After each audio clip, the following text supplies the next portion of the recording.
Good evening, everybody. Welcome to the VMO TCUK, the penultimate round of the 2022 season here from Silverstone National. It's going to be a wonderful night of touring car racing once again. I'm delighted to be here in the commentary box. My name is Chaz Dracop, and I am, again, delighted to be joined by Aidan Millward. Aidan, it's a long time since, well, not only since we've properly spoken in Discord, but last time we commentated here together, we were actually at Silverstone, but it was multiple thousand horsepower American mail vans making their way around here. Do you think it's going to be much different tonight? Yeah, it was the Boxmaster GTEs, and then it was like the girlfriends of the drivers racing Clios or something like that. Oh, it was? Yeah, that was probably about a year and a half ago or something like that. So it's absolutely mental how long it's been. But to be back here at Silverstone, commentating on some touring cars, it's going to be an absolute laugh tonight. It is indeed, and of course the main difference now between the last time I saw these cars anyway and the obviously this season now, it's actually the hybrid element which has been brought in, which is fantastic to have in these cars. R Factor have done a wonderful job with the BTCC cars as of late. The BMW just being announced as well, which will be coming to the service very, very soon. It's just great to have proper touring cars, isn't it? Because across the last few years with a number of different sims, there's never been a real true sort of full-on laser scanned, properly developed touring car, has there? It's all been mods that are of varying quality, really.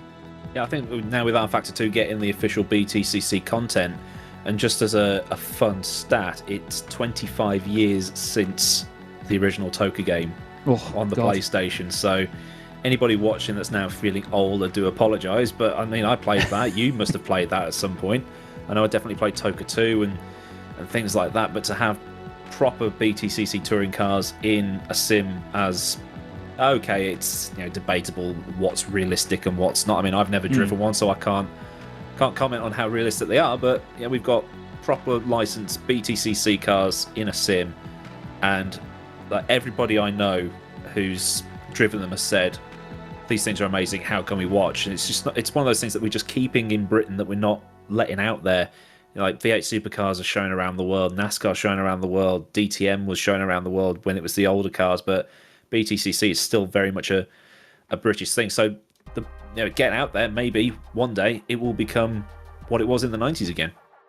Yeah, hopefully so as well, because I mean the NGTC regulations are amazing. The cars look absolutely stunning. They make such a great noise as well. That's one of the things that no real sort of game or sim has ever properly captured. Maybe TOCA 2 actually, it had quite the rasp and the proper gear change sort of pops and bangs that you would have had from the Super Touring era, but the sound is very unique from these cars. You would expect that, yeah, they might just sound like your everyday TCR car, but there's a bit of a difference in the sort of baffling and the way that the noise is produced. So I think it's great that we have such detailed cars, and cars that are good to drive, because you and I both know just how exciting touring car racing can be, but a touring car, a proper touring car, it's exciting to drive just on its own as well, isn't it? It's a proper spectacle with a big, massive lever of a gear shifter rather than flappy paddles like you get in TCRs, and that horrendously loud 4-pot turbocharged scream to go with it.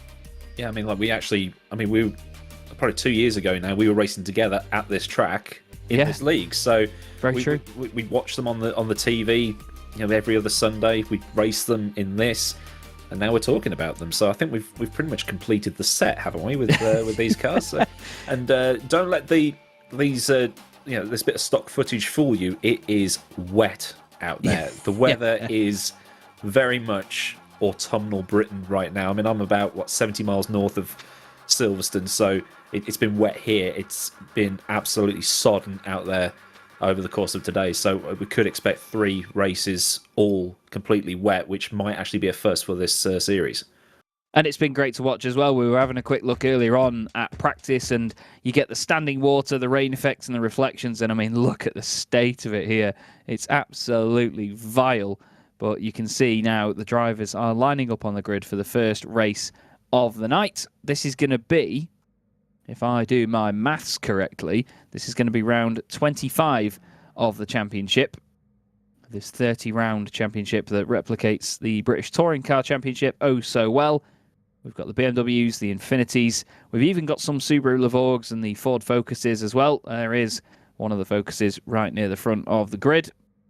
And we're about to get things underway. We've got John Munro on pole position with Matt Richards alongside him, Callum Wilson and Dan Kell on row 2. Then it's Daniel Hurlock and Chris Butcher on row 3. Richards, the championship leader at the moment, and he's having a hell of a season of it so far. We're underway for the warm-up lap.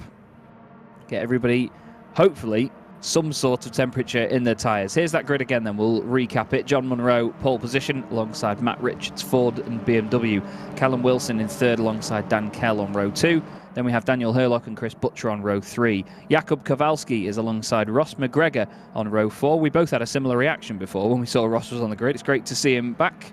We then have Daniel Hyde in the Go for the Gap Racing Toyota alongside Dylan Platt in the Subaru Levorg. Kyle Benton is in 11th place with Tomasz Vak next up in 12th position. Scott Morris and Ben Willis make up the 7th row of the grid, followed by Johannes Lepit and Cameron Brewster for Drake Racing, just behind his teammate in 16th position. The back row of the grid is going to be made up of Chris Cobbett in the BMW and Phil Morby in the Ford Focus, a driver that we've both had some very big battles against in the past, to be fair, Aidan. Phil's a real staple of this championship, isn't he? Yeah, he's... I still haven't forgiven him for the accident at Thruxton in Season 1, where I was following Jack Nicholls and I pulled out to try and get a sniff at him, and to find that Morby was there broadside in the middle of the track at Church. And it was quite a horrendous accident. It's a good thing I didn't have a direct drive at that particular point. But yeah, John Munro, YouTube's own John Munro, coming to park up on the grid. Matt Richards giving it some beans to get those tyres warmed up. That depends on how long everybody else is going to be waiting, but it's going to be a great start heading towards Copse. Very famous corner in motorsport for varying reasons. A little bit of a dry line appearing on the track, so the cars managed to clear some of that water, but Morby is now in position, so it looks like the race is about to get going. And a couple of cars further on from Morby, I think it was Johannes Lepit actually just reversing on the grid there. I'm not sure whether he's going to get away with that, but you can see a big angle, as our producer has pointed out, from John Munro. Really points the car over Hakkinen style, but we're underway for the 25th round of the season. And off the line straight away, Matt Richards has flown in front of John Munro. Really good start from him, and Callum Wilson holds on to third place. There's reigning champion Dan Kell in the Ford Focus. Everybody else filtering through nice and clean so far. You can sort of feel the fact that they're tiptoeing, but you're right though, Aidan, dry line already as they go into Maggotts and Beckett's. A little bit later on the brakes there, a bit of argy-bargy in the background between Ross McGregor and Daniel Hurlock side by side. You can see in the bottom right of your shot there the view from Phil Morby as everybody tries to sort of scrape along the side of their rivals, but nice tidy first couple of corners at least, but there's good battles going on further down. Yeah, as they're coming up to Brooklands now, Phil Morby under the bridge, trying to have a sniff at a couple of positions. Everybody's been nice and clean, no carnage on the opening lap so far, but Matt Richards getting an absolute vintage Turkington-style BMW launch off the grid there, so he's probably using his flappy paddle clutch again. That's probably why he's been so good with it, but the rear-wheel drive just get an absolutely stellar launch, as they often do in these kinds of conditions. They do indeed. You can see attack mode 1 coming up on the left-hand side of the screen. That's when the drivers are using the hybrid, which they can deploy in the sim with these cars. It's a fantastic element to have as well. It's been really exciting to see the drivers operating it in the British Touring Car Championship in real life, but to have it come through and be effective on the sim as well, just as exciting. There's Johannes Lepit in the TR powered by Geeks Energy Subaru Levorg. Great to see that some drivers are still driving that absolute boat of a machine, but to be honest, in its prime, that was one hell of a touring car, wasn't it, when Ash Sutton won the title with it? Yeah, it's like watching the TWR Volvos again, wasn't it? Yeah. Except they had a bit of performance. It's one of those, it's like the 787B of touring cars. Everybody holds it as a cult classic, but really it wasn't that good, as Munro is being sniffed at by Callum Wilson, who had a stellar performance for Newcastle United at the weekend, although it's not the same guy, but it's great to see the cars very close. Richards is basically just checking out at the minute. He's got nearly a second on everybody else. There's a bit of a wobble there in the background. It's Dylan Platt in his Subaru, painted like an energy drinks can, that, isn't it? That's a brilliant looking livery. That's the Toyota of Dan Hyde in behind him as Richards sets the fastest lap. So he's racking up the points at the minute, is Matt Richards. Point for fastest lap, maybe. Point for leading the race. He's on his way for the title, even though he's actually missed, I think, 5 rounds or 5 races of this season or something like that. Yeah, he didn't start. Last time we were at Silverstone, he didn't start races 1 and 2, and he missed the entire race meeting at Alton Park as well. But he's taken 6 race wins this season, the most of anybody. The most anyone else has got, is 3. He's got 15 podiums, and the most anyone else has got is 11. He actually won the last race that was shown as well, which was Knock Hill. He's been on the podium for the last 9 races from Croft. Since Croft, Matt Richards has been on the podium in every race. It's been absolutely remarkable. But the thing is, he really clicks with that BMW. He knows it inside out by now. As you can see, Callum Wilson gliding the Infinity round the final corner, trying to stick with John Munro in front. You can see McGregor's name on the side of the car, but that's just part and parcel of things in R-Factor. Sometimes you can run in someone else's car, but they just haven't had time to put John's name on the window. Maybe they didn't have the vinyl ready. But look at how much these guys are attacking the curbs and the inside of these corners. Maybe a little bit on the outside there for Dan Kell, but that's the thing. You've got to push in these conditions. Now there's a drying line. You've got to sort of test the limit of where that grip is, haven't you? Yeah, the railroad system in R-Factor 2, which is basically how this works. It's like a dynamic rubbering in of the track. So if Daniel Hurlock was to take the Giovinardi line right round the inside of that corner, it would wear the water away at that specific point. It's not set like it is in other sims, so no matter where you drive, it's going to rubber up, and you can see it at some points that line is going to get wider as the drivers start making these moves into Brookman. So it's a very clever system. They brought in a big update for it, which changes the way it all handles, so it's a little bit more realistic than it used to be, but still probably something that none of the other sims have. Yeah, that's it. And you know, when you've got a road that reacts to what you're doing underneath you, especially when you get a real racing driver that comes over and uses the sim for training, it's the perfect tool to have, because you're not always going to have a track underneath you that feels perfect. You know, you might get there on a certain day and there might have been, I don't know, some sort of dust storm or something, or bad weather that has affected the circuit in a horrible way, left a load of rubber on from a previous race meeting. And to have a perfect track all the time is not what a driver wants, because it could fill them with confidence. They could go into the real thing and then have a really bad time. Scott Morris is having a bit of a bad time at the moment, actually having a bit of a battle there with one of the BMWs around him. I think that is Chris Cobbett that's with him in car number 44. Very close together indeed as they go into Maggots on the brakes. And now he tries to tuck the inside of the Subaru down the inside of the BMW. Sort of rear-wheel drive nightmare fuel right now with the slippery offline conditions, isn't it? Because, oh, hello, that was very scary there from Benton. But that's the thing. Even on the deceleration side of things, there's contact in front. Rip F. There's a big F in front. That is the Go for the Gap racing machine around. I think that was Dan Hyde, wasn't it, going through Luffield? Yeah, that's probably going to get a steward's report filed for that one, but yeah, that's just one of the things that happens. I'm surprised to see the Toyota just get launched around like that. Maybe the track really is that slippery, but as you see, Wilson just get a wobble on the exit of Copse, so it's still a little bit treacherous out there. But the front wheel drive to go around like that really shows how wet the track is. Yeah, normally in that situation you can just stamp your foot and save it and just turn into it a little bit, glide the car around, but no, absolutely no chance of that for Dan Hyde in that scenario. But right now, the top 5, I don't want to say stale at the moment, but it is a little bit sedate with how the battles are progressing. Here's another look at things. So this is Dan Hyde side by side with one of the Infinities. That was car number 9 that was next to him on there. I can't see the car number on the timing screen, unfortunately. Now he's down the inside, but then look, he's turned across him. Yeah, just doesn't quite leave the gap. But I think with the run that he had through Brooklands, I think he would have expected that he would have fully been ahead by the time they got to Luffield. Great avoidance by those behind, and well done to Dan for holding the brakes and leaving the car where it is. He decided not to sort of throw himself back into the middle of the road. Just trying to see if I could find out which other driver that was that he was involved in. I think it was Daniel Hurlock, actually, in the number 9. That was the, I don't want to say the offender, actually, but the car that turned him around, basically. But yeah, as you say, I think Dan just closed the door on him there, expecting to get rid of the overlap. More battles, though, going on inside the top 10. Cam Brewster here, side by side. Thrown up the inside of Maggots and Beckett's car out of shape. Oh, that's I'll have to see another look at that. I'm looking at this with my steward's eyes at the minute, because I'm the one that's going to have to go through all this afterwards and make sure nothing untoward happened. But you know, you look at it, it's like, well, that might have looked like an unsafe rejoin, but I'll wait until I actually see the reports for that one. But Cameron Brewster up into 9th there ahead of Jakub Kowalski, with a train of cars in behind him, so should get nice and spicy over the rest of this race. We're only 7 of 22 in, so everything's happening here tonight. We should make it rain more often.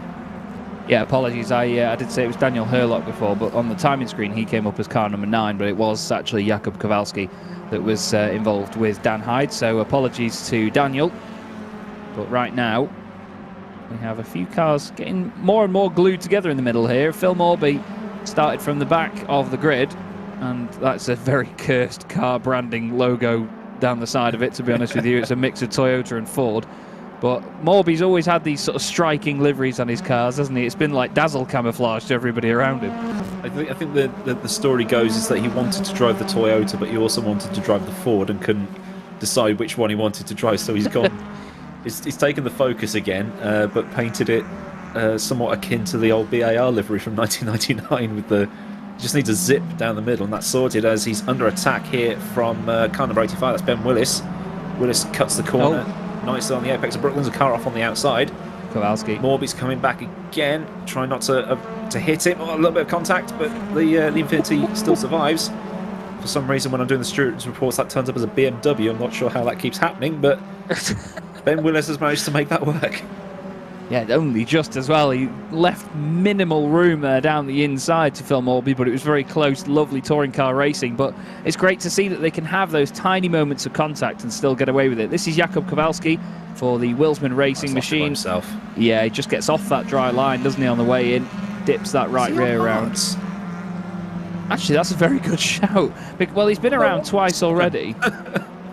Because he went round at Maggots and Beckett's not long ago. It was him that was sideways in front of the rest of the field.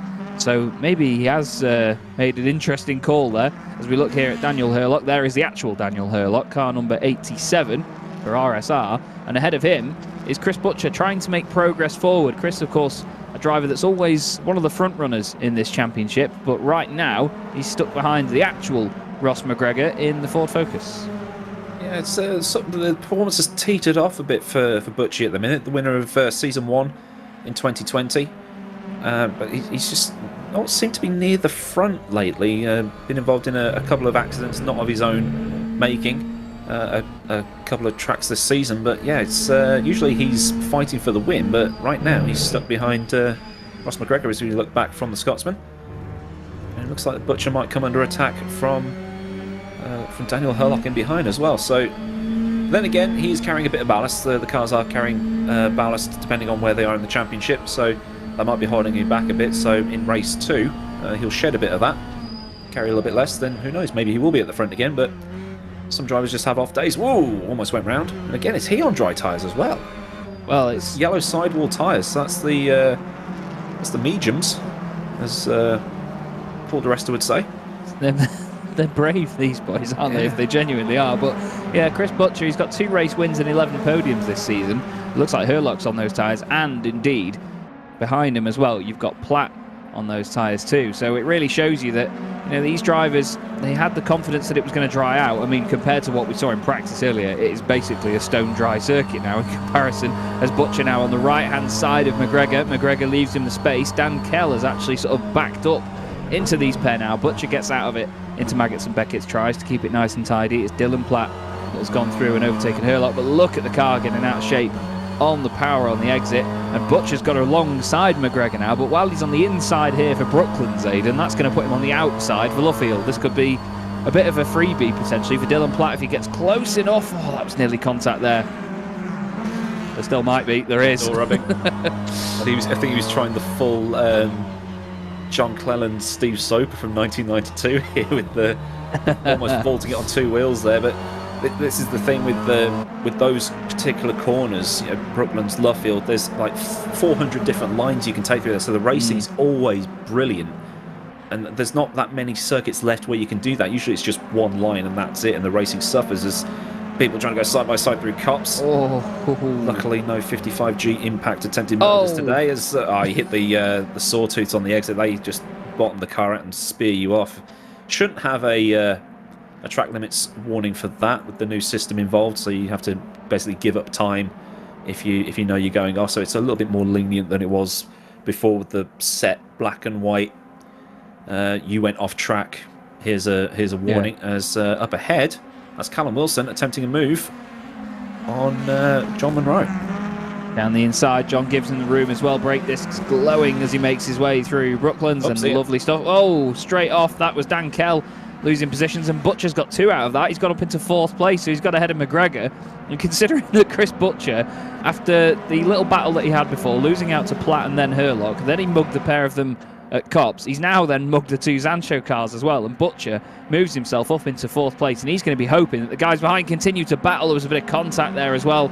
I think Dan Kell potentially, actually no, sorry, it would have been Ross McGregor and Herlock having a bit of a kiss down the start-finish straight, both getting away with it. But Callum Wilson up into 2nd place. Great stuff in the Infinity. He's now going to be hoping to go chasing after race leader Matt Richards. This is the sort of turning point in the race now, though, isn't it, Aidan, where we'll see who's looked after the tyres and, most notably, who's made the right call on the tyres as well, because the wets will be dying off right now. Yeah, the wets typically last a bit longer. There's a little quirk with them that in the right conditions they work probably better than the hards. But with the new tyre model and things like that, they're probably going to start burning out now. It's kind of like that, was it Thruxton a couple of years ago, where it rained halfway through the race, but then it dried out, and then it rained again, and it was like Ash Sutton was on the right tyres in the end, and he just went and blitzed everybody to win the race at the end. So it's part of the strategy involved with this particular racing, because there's only 22 laps. We've just gone over the halfway point, and a pit stop here is just basically just absolute ruins your race. So it's like pick one, and you've just got to like right now it's just cope, and you can see them sort of coming off the line, maybe to just cool the tyres down a little bit as they come towards Copse Corner, where that front left is going to get absolutely mullered. So it just goes, Carl Benton going a little bit off track as Kowalski set the fastest lap time of 1:01.7 here. Yeah, solid lap time indeed by Kowalski. Lovely stuff. He's hoping to make his way back through the order now after dropping right down into 15th position. He's not had the easiest time of it. We saw earlier that, of course, he was having a couple of spins here and there, but you're absolutely right. A driver's coming off the dry line right now to try and keep those tyres cool, and a very active approach there by Kyle Benton as he goes completely Piersbergen style there, the Eastern Creek. Right off the circuit there. I'm not sure Kyle meant to do it quite that aggressively in the BMW, but maybe when he did start to go off the dry line, it spun up the rears and actually lost a bit of traction on the back and sort of threw him sideways, because I don't think he was daft enough to go all the way off on purpose like that. But still, it's intriguing for the drivers further up the order, because there is still a mix of tyres up there as well. I mean, looking at the tyre allocation for this evening, obviously the drivers have to take part with at least the option tyre in one race. We only had 4 drivers really registered to use that during this race, and to be honest with you, they would have just taken the wets instead and maybe not wasted the opportunity, I guess. Yeah, I'm just checking my weather app right now just to see. It says drizzling right now, with drizzle for the next hour, so the track's going to remain moderately damp. Next race they probably might get away with using the with a drier compound of tyres, but like you say, they have to use a specific set, or they have to nominate a tyre to use as the option in one particular race, and there's rules regarding how wet the track needs to be before you can use the wets, to avoid people using that little loophole with the dry type performances. Dylan Platt trying a move here on that will be Chris Butcher ahead, so it looks like Butcher under attack again. Might lose a position within the next couple of laps as Dylan Platt's going to send it up the inside. A little bit of contact as they come up to Brooklands. Vauxhall gets a little bit out of shape, and Dylan Platt maybe around the outside. No, he's not got the drive, but he's going to have another attack into Brooklands, I think, at the end of this little straight here. Yeah, it was a bit of an interesting one, that, because Dylan did put the car down the inside, and I think Butcher was just really determined to stay on the dry line and not lose that traction on the brakes into Maggots and Beckett's. We've got the 2 Sancho Focuses stuck together here. This is Dan Kell behind Ross McGregor. These two currently running in 7th and 8th position now, and they were inside the top 5 earlier on, but have lost a couple of places in the long run. Dan Herlock is apparently in 2nd place at the moment. He is flying up the order because of that tyre choice. He's suddenly come alive here, actually, Aidan. I can't believe that he's got under the radar in doing this, but the boy's flying, absolutely flying at the moment. He's a good 1.3 seconds quicker than everyone else. Willis is now going fast as well, 1:07. That's another second, sorry, half second, quicker than Herlock. So the drivers that were on the dries, they're suddenly coming flying back through now. It's like Brands Hatch, what, 2018 was it, feature race? Not, I say feature race, the third race. There was one in the wet. Yeah. It's going back to that Thruxton thing. It's like later on in the race, everyone's on the right side. But that track is looking a lot drier now. So the likes of Richards and those who picked the wet tyres at the start of the race, they've lost the lottery here because the performance is now going to be dropping right off. Carl Benton's out of the race. I did see him in the pit lane earlier. Here's Daniel Hurlock on the mediums. There's someone else back there. It'll be Callum Wilson. He was on the dries as well, I believe, on the hards. So Matt Richards is getting the hurry up, and it looks like Daniel Hurlock might actually take the lead of this race with about 4 laps remaining. It's like Platt's coming with him as well. Now, the two of them were both making progress earlier on in the Astra and in the Lavorg, respectively. And he's gone round the outside at Copse. Nearly a bit of a touch between himself and Richards. They're going to be side by side to Maggots and Beckett's. And off the road goes Callum Wilson. He finds a gap on the right-hand side. Suddenly he's down the inside. Hurlock can break later, though. And there's a bit of contact between the two. The Infinity goes sideways and again and again and again. And then Butcher's down the inside as well. They're effectively 3 wide at that point. Echelon formation, boys. And then we've got Platt behind them in 5th. The whole top 5 covered by about 2 car lengths now. They're all moving around on the straight. Who's going to hit who? Somehow they end up single file. Platt's coming down the inside of Butcher. Wilson is just covering off that inside line enough. But look, Hurlock is almost coming to a stop, trying not to run into the back of Matt Richards, who somehow still leads this race, Aidan. Matt's trying to make that BMW as wide as humanly possible as Hurlock is in the hurry up again. Maybe a little bit of bump drafting. Oh, he's going to... It's a bit close. I thought Matt was going to come across and just get pit manoeuvred into the old pit wall here. Is behind. Oh, that was a bit of a Larry one, wasn't it? The car just going full slalom. But those 4 cars or 5 cars all in a shot of taking the lead of this race. I think Hurlock's got it done here. Those wet tyres are not hanging on anymore. He's just got that superior bit of grip, and once he gets the clean track in front of him, he can use every inch of performance he's got out of that car right now and then start to break away. Here's Ben Willis, who is cutting through the order as well. He's just gone through past the Zancho cars, as again we end up with 3 wide scenario here. Somehow Butcher's making this work as well, actually. He's on the outside of this. He's on the same tyres, actually, as Hurlock. They're side by side. Now it's Astra versus Astra for the lead. He's later on the brakes into Brooklands. Oh, and Butcher's mugged him.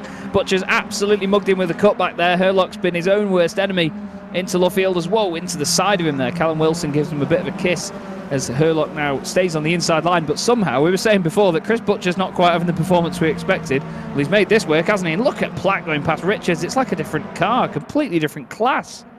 Richards was like leading by about nearly 3 seconds, and then the lead just evaporated. Butcher's now leading, Platt's in second, Richards now third. And Richards is in danger of losing third and the podium completely because the better exit has been had here. Richards could be down as low as 5th by the end of this lap.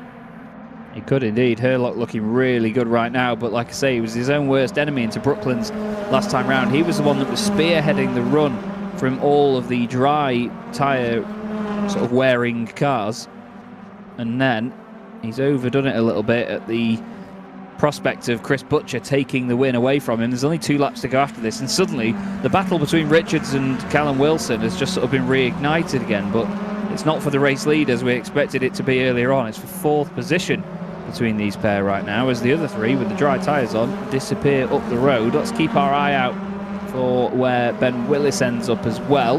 But this is Dylan Platt right behind Chris Butcher with this lap that they're going on to now, and then 1 more to go, so not long at all. About 2 minutes of this race left to go. Aidan, do you think Hurlock, if these 2 battle, could eventually get reeled back into this? Could possibly. It's about to happen. Oh, that's a good move. Very, very good. Fair play. Up, switch back. Yep, and he's tried to come across too far, hasn't he, on the right as Dylan. And Butcher's bounced off the side of him. I know Chris won't be pleased with that one, but as he has predicted already, Hurlock is now right back in this. 3 cars for the lead with 1 to go in slightly slippery conditions. This is going to get sketchy, I think, as Platt now holds on. Butcher fills that gap only just. Wow, there was nearly contact there. Flipping heck, I don't know how he managed to fit an Astra in that gap, but it must have been a perfectly sized gap between the 2. 1 lap to go now, Aidan, and to be honest, Dylan Platt's done a great job to get up to where he is, but he needs to hold on. Yeah, Butcher's under attack from Hurlock now, but it's got to hold on for 1 more lap. The last lap's always the hardest when you're leading, because you don't want to get complacent, you want to keep the guy behind. It's even worse when they're less than half a second behind, but safely through Copse. probably not got the best run out as Ben Willis is trying to overtake Wilson now and trying to take Richards at the same time. Those wets are dead. So Richards is going to start sliding down, but at least Matt will have less weight for race 2. So dry tyres, less weight, probably back at the front again. Oh, almost. Close. Yeah, that was a scary moment there for Wilson, just coming off the brakes a little bit to try and get back down the inside of Willis into Maggots and Beckett's. Herlock looks down the inside of Butcher, and that's perfect for Platt, because that could mean that he takes the win here in this one. As he comes round Luffield once more, he's got quite the gap as well at the front of this. Dylan Platt, who's only scored 7 points so far this season, pulls off the strategy, makes it work, and he's going to take the win in the first race of the night here at Silverstone in the VMO TCUK. The Levorg is back on top, and it's the two Astras filling the podium of Herlock and Butcher. And behind them, Ben Willis is just not able to get past Matt Richards before the line. Richards holds on for 4th position. Callum Wilson is going to finish in 6th place. But wow, that race certainly threw up a lot towards the end there, Aidan. That was an absolute corker to get us started this evening. Yeah, with the rain still lingering around, it might get heavier in race 2. You never know. So got some really good unpredictable weather. But this is what the BTCC is about, or TCUK is about, with these kinds of cars. With the weather being as British as it gets, anything can happen, and that's why it's so great. It's indeed, and of course with the tyre choices as well, you know, the drivers have to stick to quite the strict sort of regulations on that, and it's great that with touring car racing, you know, we have the hybrid situation, but we also have ballast on top of that as well, which is lovely to see. Admittedly, I'm not a fan of the fact that the ballast has been completely eradicated in the real world regs. I think it was a fantastic playing field leveler, and that's the thing with touring cars. Some people say it's quite complicated with your reverse grids and other things, but I don't think it's that bad at all. It just makes for exciting racing no matter what you see. There's your race result then. Dylan Platt takes the win for the first time this season ahead of Daniel Herlock and Chris Butcher. Having a quick look down, and I think, no, it's not Herlock's first podium, it's his 6th podium of the season. Matt Richards, car 4, P4, ahead of Ben Willis in 5th, just overtaking Callum Wilson on the final lap.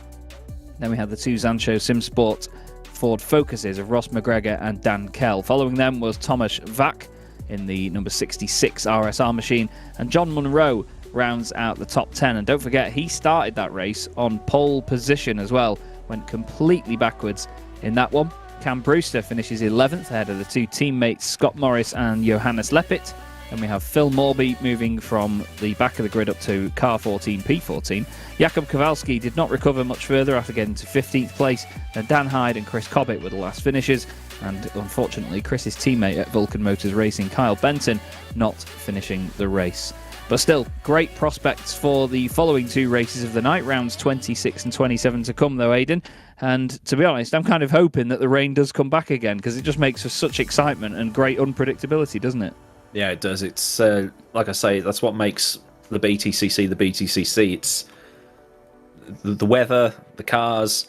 Like these are the cars that you can buy from pretty much any showroom in the UK. And like, I don't know about you, but when it was Super Touring, you picked your allegiance based off what your dad drove. So I was a Ford guy, and now you can still identify each car. So that's a Focus, that's a Civic, that's a Subaru, that's an Infinity, even though you can't buy the Infinity anymore. But that's why it's so relatable and why we love it so much, because they are basically cars that have been crashed through a Halfords and then raced. Absolutely. And I mean, I remember the wonderful story about the fact that John Cleland used to race so passionately and so brilliantly for Vauxhall, of course.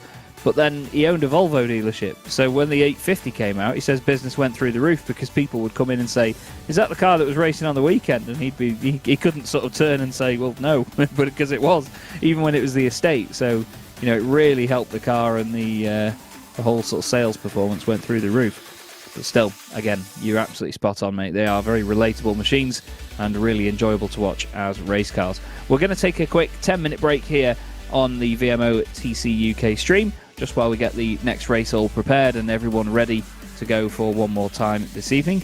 And then we'll be right back with you. So from me, Chaz Draycott and Aidan Millward, and our wonderful producer Mike Yao, we'll see you in a few minutes' time.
The VMO TCUK here from Silverstone. Chaz Draycott and Aidan Millward in the commentary box with you, with Mike Yao on production. And we're just about to get set for the second race of the evening. This is going to be the 26th round of this 30 round championship. To be honest though, Aidan, we thought it was going to get a little bit sedate during that first race, especially near the front, but then all of a sudden with the track drying out, it really threw up a curveball, didn't it? Yeah, track evolution's probably my favourite bit of R-Factor 2, with the dynamic racing line and how the weather can dry out over the course of a race depending on where you've driven the car. So yeah, I'm looking forward to this one where the track is quite a lot drier than what we saw for race 1. We've got Dylan Platt starting on the front row from pole position as he finished the first race alongside Daniel Hurlock, with Chris Butcher and Matt Richards on row 2. Then it's Ben Willis and Callum Wilson on row 3, ahead of Ross McGregor and Dan Kell, the two teammates, on the 4th row. Thomas Vack is next up, ahead of John Munro, who actually starts this one from 10th. Cam Brewster is 11th, with Scott Morris in 12th alongside him on the 6th row of the grid. Next up is Johannes Leppit alongside Phil Morby, car 14, P14. Jakub Kowalski in car 9 will start in 15th place, with Dan Hyde in 16th position, and at the back of the grid in 17th place is Chris Cobbett in the BMW. I've just had a message off John Munro before they set off on this lap, Aidan, and he said, "I've not done a single lap in the dry on this track in any stage, so this will be interesting." Well, if it all goes wrong, we know who to blame. We do indeed. But I mean, like, everybody knows Silverstone, even the shorter layouts. I'm sure everybody's raced them at some point. So I mean, he'll figure it out. Yeah. He'd be right, no problem.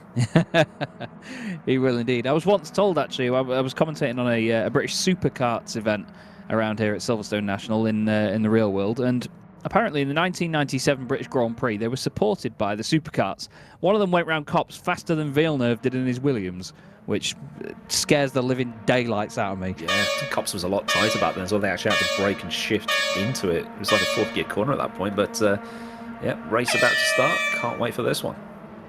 They're underway, a little bit tentative by the look of it. Fantastic start, though, from the right-hand side of the grid by Hurlock, and then Butcher goes from left to left again, and unbelievably, Platt just goes backwards off the start. Matt Richards gets a good getaway as well, goes straight up into 3rd position. A little bit further back, we've got Willis trying to defend from McGregor.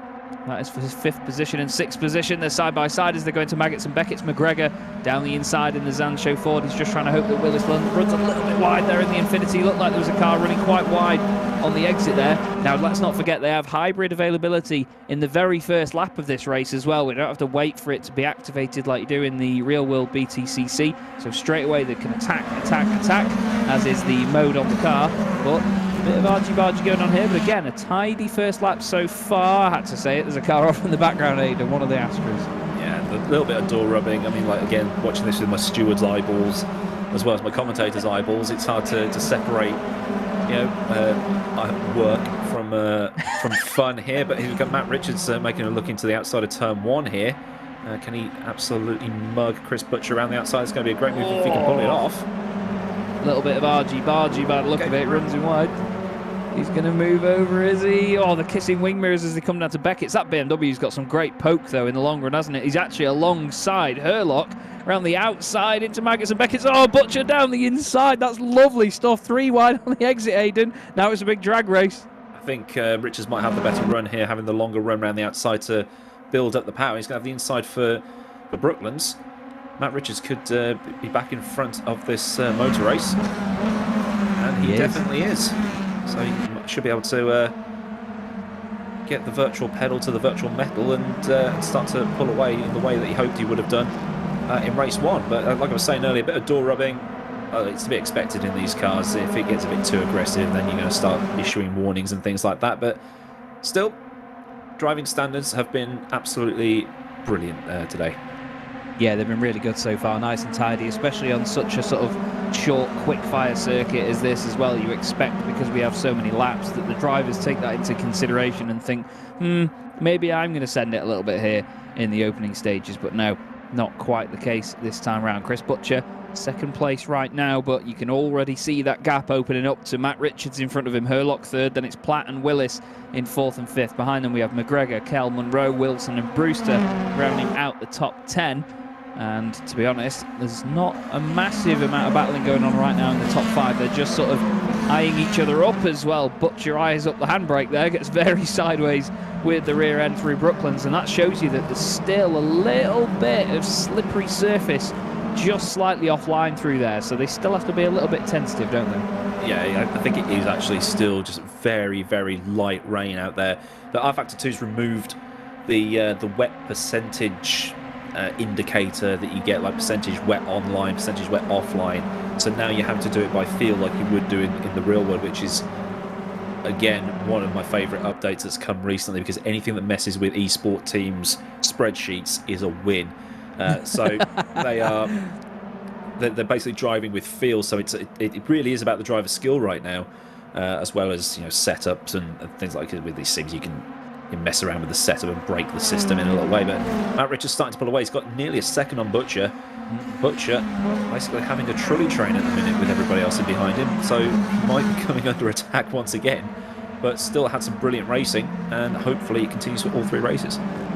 Got Platt starting to slightly close in on Herlock as well. The Lavorg is getting closer and closer to the back of the Astra, but you're absolutely right. If you've got any sort of advantage by the fact that you get a definite percentage of how much of the circuit is wet and how much is dry, it's not realistic in my eyes. And it brings me back to a story a while ago about during another sim with the Indy 500 that it was simulating. Drivers were complaining that other drivers were getting a bit of cloud cover on their laps and they weren't.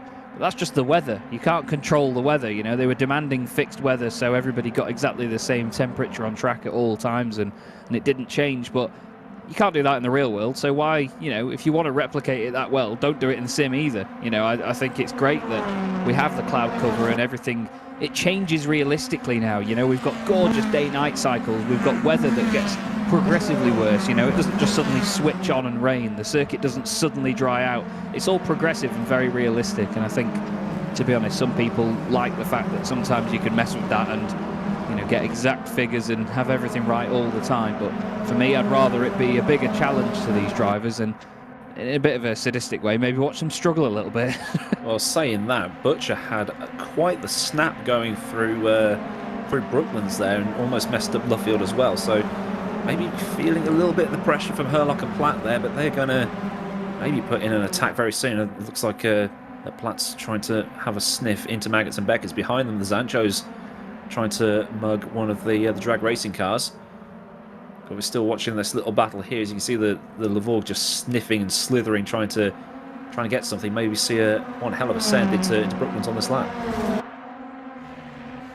Keeping our eye now on how the car behaves, and it's just when it grabs the brake a little bit, isn't it? He seems to be a lot smoother that time round. There's a bit of a Zancho train going on in the background. The focus is all over one of the BMWs, which is Ben Willis in 7th position, and Callum Wilson in this as well in the Infinity. And apologies, yeah, it's not the BMW Ben Willis. I'm so used to seeing him in a BMW. It's actually the Infinity. Monroe's out. He's in, and John Monroe has disconnected from the race apparently.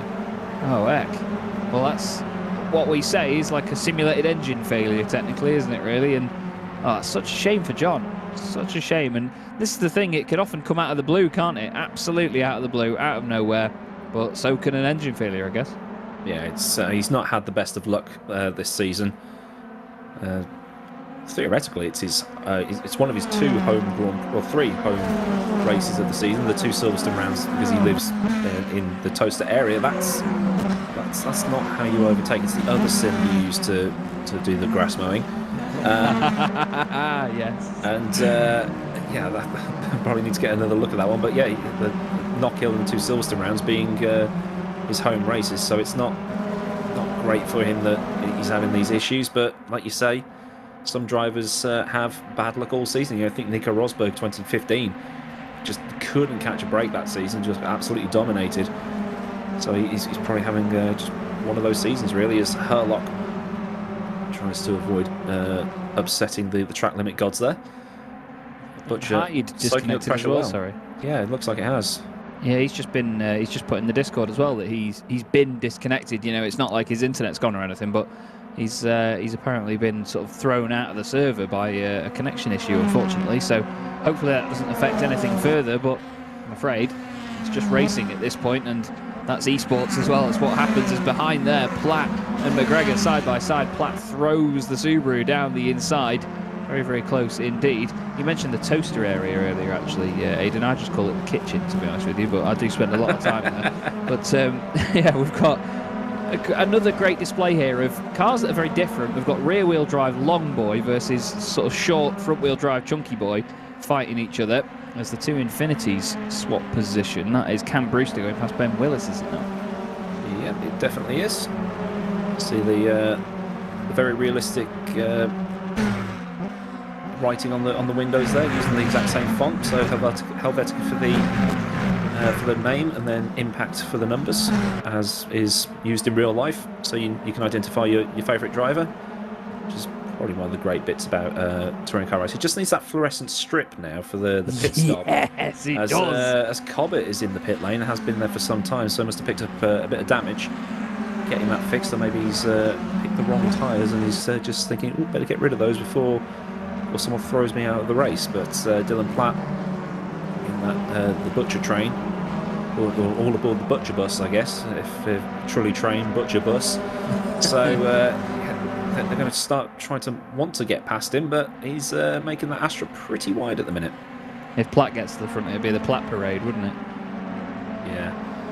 I've got splinters from the bottom of the barrel for that one. Herlock in third place, though. He's sort of stuck in the middle right now because he's got that very evil-looking Subaru behind him, and there, the bunda of Butcher in that Astra in front of him, very much filling the screen. But again, look, you can see a bit of tentativeness on the brakes into Maggots and Beckett's. Doesn't quite work out for him. And now into the slipstream goes Daniel Herlock, but it looks like Butcher's got a really good run off the corner. Wow, that car looks like it's just disappearing off over the horizon, to be honest with you. Hard on the brakes again into Brooklands. It's another corner where you want to turn in as early as possible, but it's actually quite a late apex to get it lined up nicely for Luffield. And no matter how many times you go around there, or at least I find anyway, how many times I go around there, it always catches me out. I think, oh, it's just one long, smooth corner. I'll turn in a bit earlier this time. And then there's that really pointy bit where the actual apex is, and you need to be careful. Look at them all on the hybrid, though, Aidan. They're all really attacking this right now. Yeah, the hybrids, I believe. I actually, admittedly, haven't had much time to play around with that through doing other things as well as YouTube stuff, as the Zanchos are joining in on this party now. It's, yeah, they're all having a nice day. It's almost like one of those track days where you're not allowed to overtake. But you just got to stay. Oh, Butcher's gone wide.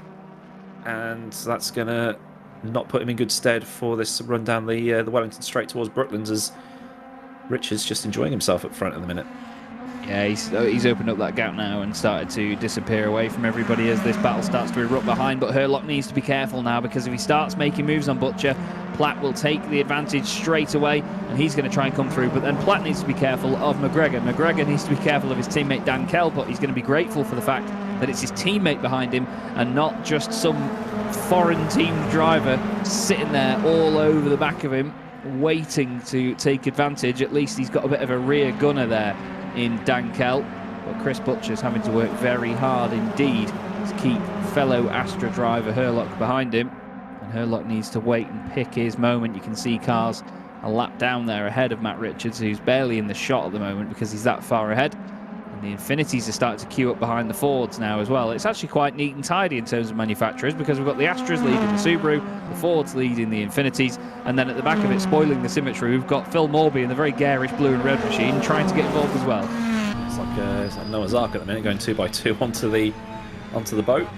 Butcher's not had the best run through Brooklands again, maybe just trying to defend a little bit through Luffield to prevent the run out the other side, as full Tokyo drift in the background from the Subaru.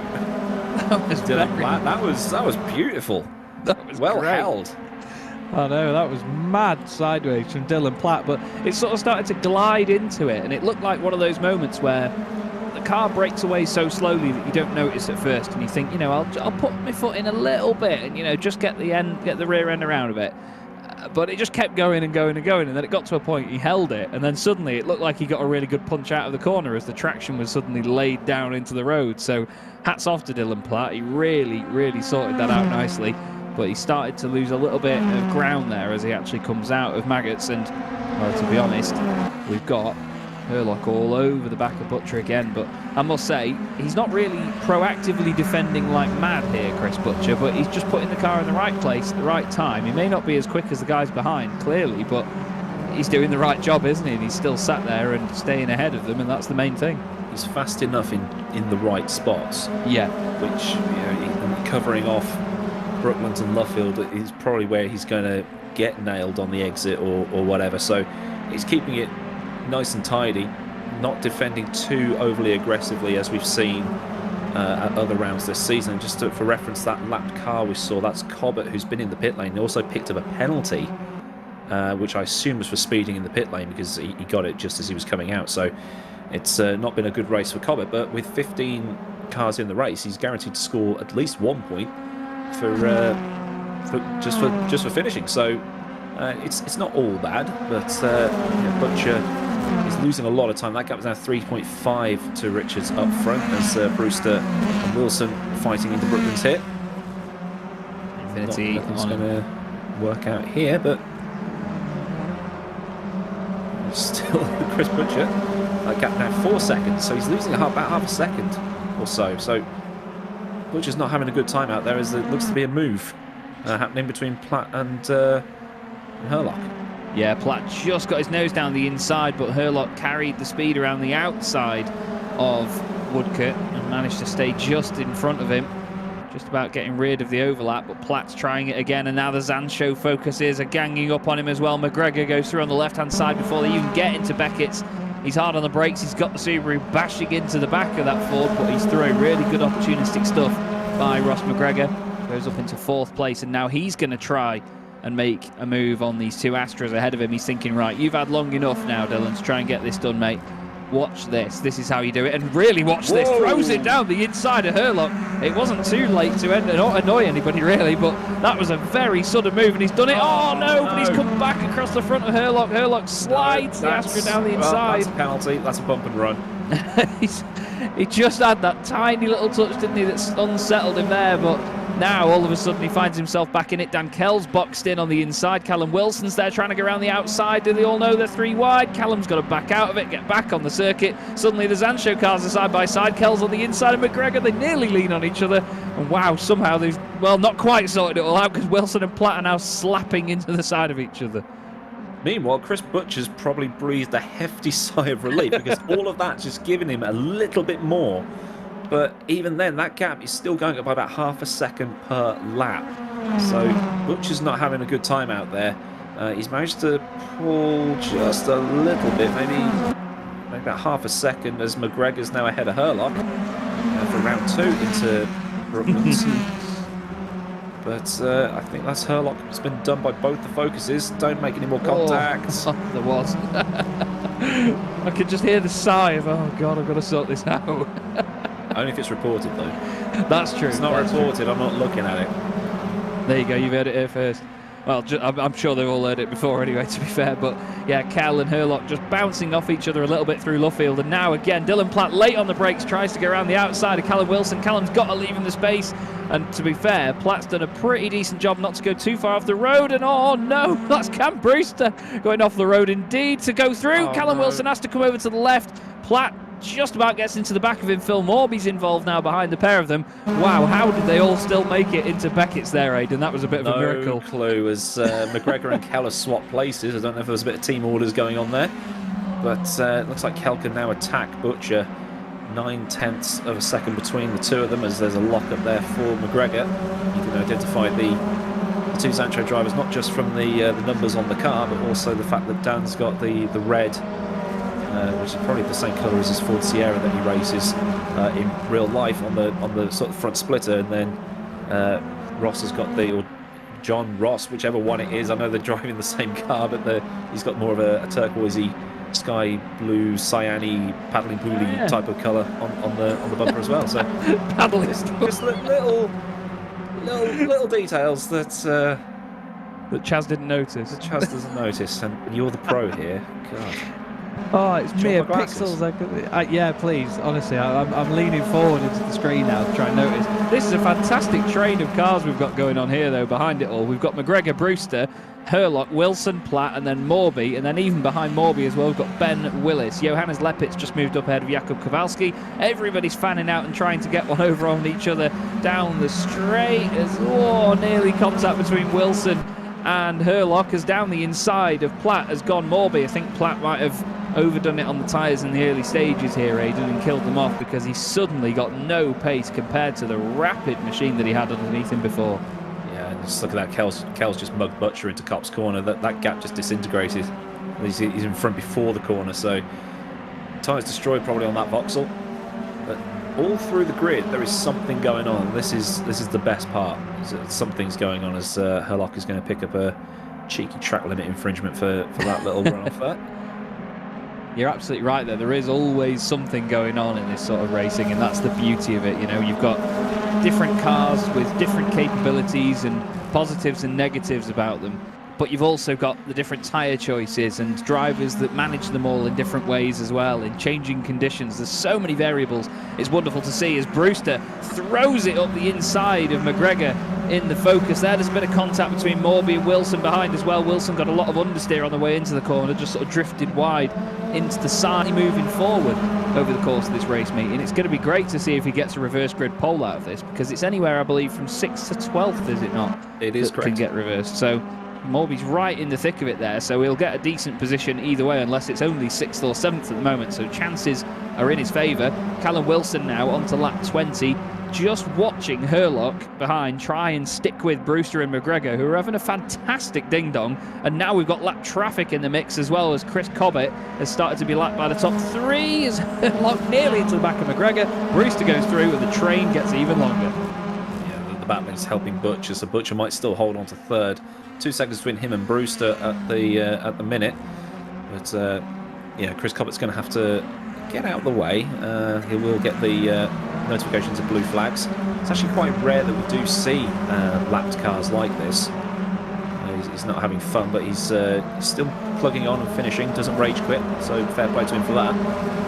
Yeah, very rare that we do see lap traffic in this series. So it's just get out of the way.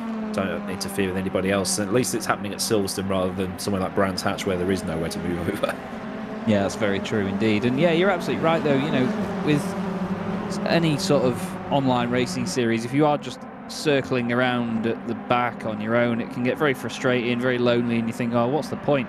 But that's exactly it. You can get a point, you know, for finishing in a lot of series when you have a sort of a generous point system. You can even pick up a few, but a lot of the time in championships like this, if you are up there in that top 15, then you are going to at least score points in the long run. And, you know, when you are a bit further down the order, that 1 point can make an even bigger difference than it could at the very top of the championship as well. I mean, we've all seen championships decided on 1, even half a point sometimes, so you have to go and get every single one that you can. We look here at the RSR machine. Very good looking car, I must say that, Astra, of Daniel Herlock. I really like that livery. He's been right in the thick of it all throughout this race, after starting 2nd on the grid. Still right up there inside the top 10. And nice stuff by Cobbett there to move over to one side, lets the train through. That's really wise stuff as well, as we're already onto the final lap here, Aidan. I can't believe it's come around that quickly already. Yeah, 22 laps, just over a minute a lap-ish. So it adds up to about like the 20 to 25 minutes that we expect from these kinds of races. Bit of a lock up there from the Astra of Herlock. Doesn't slam into the back of the Ford that's in front of him. But now actually Brewster's on the back of Butcher and he's going to take that position. So no pace from that Astra this evening. I don't know what's going on with Chris today. Brewster's going to be on the outside here. Is he going to either get a cutback or go around the outside into Luffield? No, not quite. He's going to have to try and mug him out of the final corner, but a little bit further up the road, as we expected in race 1, but didn't quite get to see. Matt Richards is going to take his 7th win of the season, extends his championship lead even further. Fantastic performance. Dan Kell, reigning champion, recovers and makes 2nd place of that one. And then behind him, we've got Butcher taking the podium. We're ahead of Brewster, and then behind him, the massive train that is McGregor, Herlock, Wilson, Morby, Platt, Willis, and then Johannes Lepit is just outside of the top 10. But I tell you what we have to give a big round of applause to everybody in that big train there, because no matter what happened and no matter how much contact there was and all the shuffling, all of them finished the race and still very close together. That was top-level entertainment, that. Absolutely, which is what we came here to see tonight. For sure. And Scott Morris getting a bit drifty out of left field, so something with that Subaru is quite drifty, but it's all part of the entertainment value, isn't it? Absolutely is, yeah. We love the Subaru, and it is a big old boat of a car, but it's still a very potent race car as well, as we saw earlier. And, well, he decides that he's going to get somebody to pay for that sponsor sorting and get some big airtime for the Levorg. More airtime, though, was not really on the menu, actually, there for Matt Richards, but the Aerostream Motorsport machine gets the job done and takes win number 7 this season. Dan Kell, second place in the race, second place in the championship, and he really needs to start reeling Matt in further if he's going to take the fight to him in the last round of the season. Chris Butcher finishes third, another podium for him, well held on ahead of Cam Brewster and just about everybody else, to be fair to Chris. That was great defensive driving. Ross McGregor finishes in 5th ahead of Daniel Hurlock. In 6th position, Callum Wilson ended up 7th ahead of Phil Morby, who continues to move further up. Let's see what the reverse grid's like for Phil and see if it goes in his favour. Dylan Platt 9th and Ben Willis in 10th. You could have honestly just shuffled that sort of top 10 as many times as you wanted and probably just got a similar result anyway. It was all over the place with all of the battling that was going on throughout that one. 11th place went the way of Johannes Lepit in the other of the... I believe he was in the Subaru, was he not? No, he's in one of the Infinities, isn't he? Anyway, Jakub Kowalski next up. Thomas Vack in 13th position ahead of Scott Morris and Chris Cobbett. And unfortunate disconnections for John Munro and Dan Hyde at the same time, which hopefully we do not see again. But it's a real shame to lose drivers like that through no fault of their own, isn't it? Yeah, but like you say, it's the equivalent of a drive shaft blowing or the gearbox failing or running out of... Well, I mean, you can run out of fuel, but like fuel pressure problem, oil pressure problem. It's as close as we get, because none of these sims have that modelled. But I guess you have the wheel disconnect, the disconnect from the server, and all of that stuff. So yeah, it's just one of those things. But he'll be back for race 3. He will indeed, and we are going to get a reverse grid very shortly. I'm going to keep my eye out and see what that is during the break, but I believe we're just going to go for a quick 10-minute interval again before we come back for the 27th and final race of the night. Aidan and I, with Mike Cow on production, will see you very shortly.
Hello again, everybody. Chaz Draycott and Aidan Millward here for the VMO TCUK, the Pixelate VMO TCUK series of 2022, here at Silverstone National with Mike Yao on production for the final race of the night, round 27 of the 2022 season. And to be honest, Aidan, we've had an absolute belter so far. The first race was great because of the changing conditions. The second race was great because of that massive train of cars we had in the midfield. And now we've got a bit of a reverse grid to go with it. Only 6 cars swapped around, though. And this third race, well, it's usually the feistiest one of the lot, isn't it? Yeah, race 3 is always the one, because the people that usually win, they're a bit further back, so they've got to fire their way through. So we usually see some great overtaking and some moves, or you could just see someone do a Turkington and just take the maximum that you need. But the grid on your screen there, so Willis, Wilson, McGregor, Dan Kell, it was 8th position that was that drew the lucky dip, I guess. Thomas Schwach on his debut in the series. He's in 9th with YouTube's John Monroe in 10th, Cameron Brewster for drag racing in 11th, and someone else was there in 12th. But 13 is Johannes Leppert, Phil Morby with Team Atgani. That stands for All the Gear and No Idea, which is a great name because it just sounds Italian, which is great. Jakub Kowalski in there as well. Chris Cobbett, after that absolutely awful race 2, he's got another chance to make up some places in race 3. I think some of that might not have updated in time because we've actually got Herlock on pole position. Most of them were right, but there was like 1 or 2 that were in a different place there for some reason. We've got Kowalski and Vac he's actually 13th but showed up on there as 9th, but the rest of them seem to be correct, which is a strange one, but still everyone making their way round to the grid now to line up. Herlock right near the front of the grid again this evening. He's got McGregor alongside him, who's going to be definitely hoping for a race victory.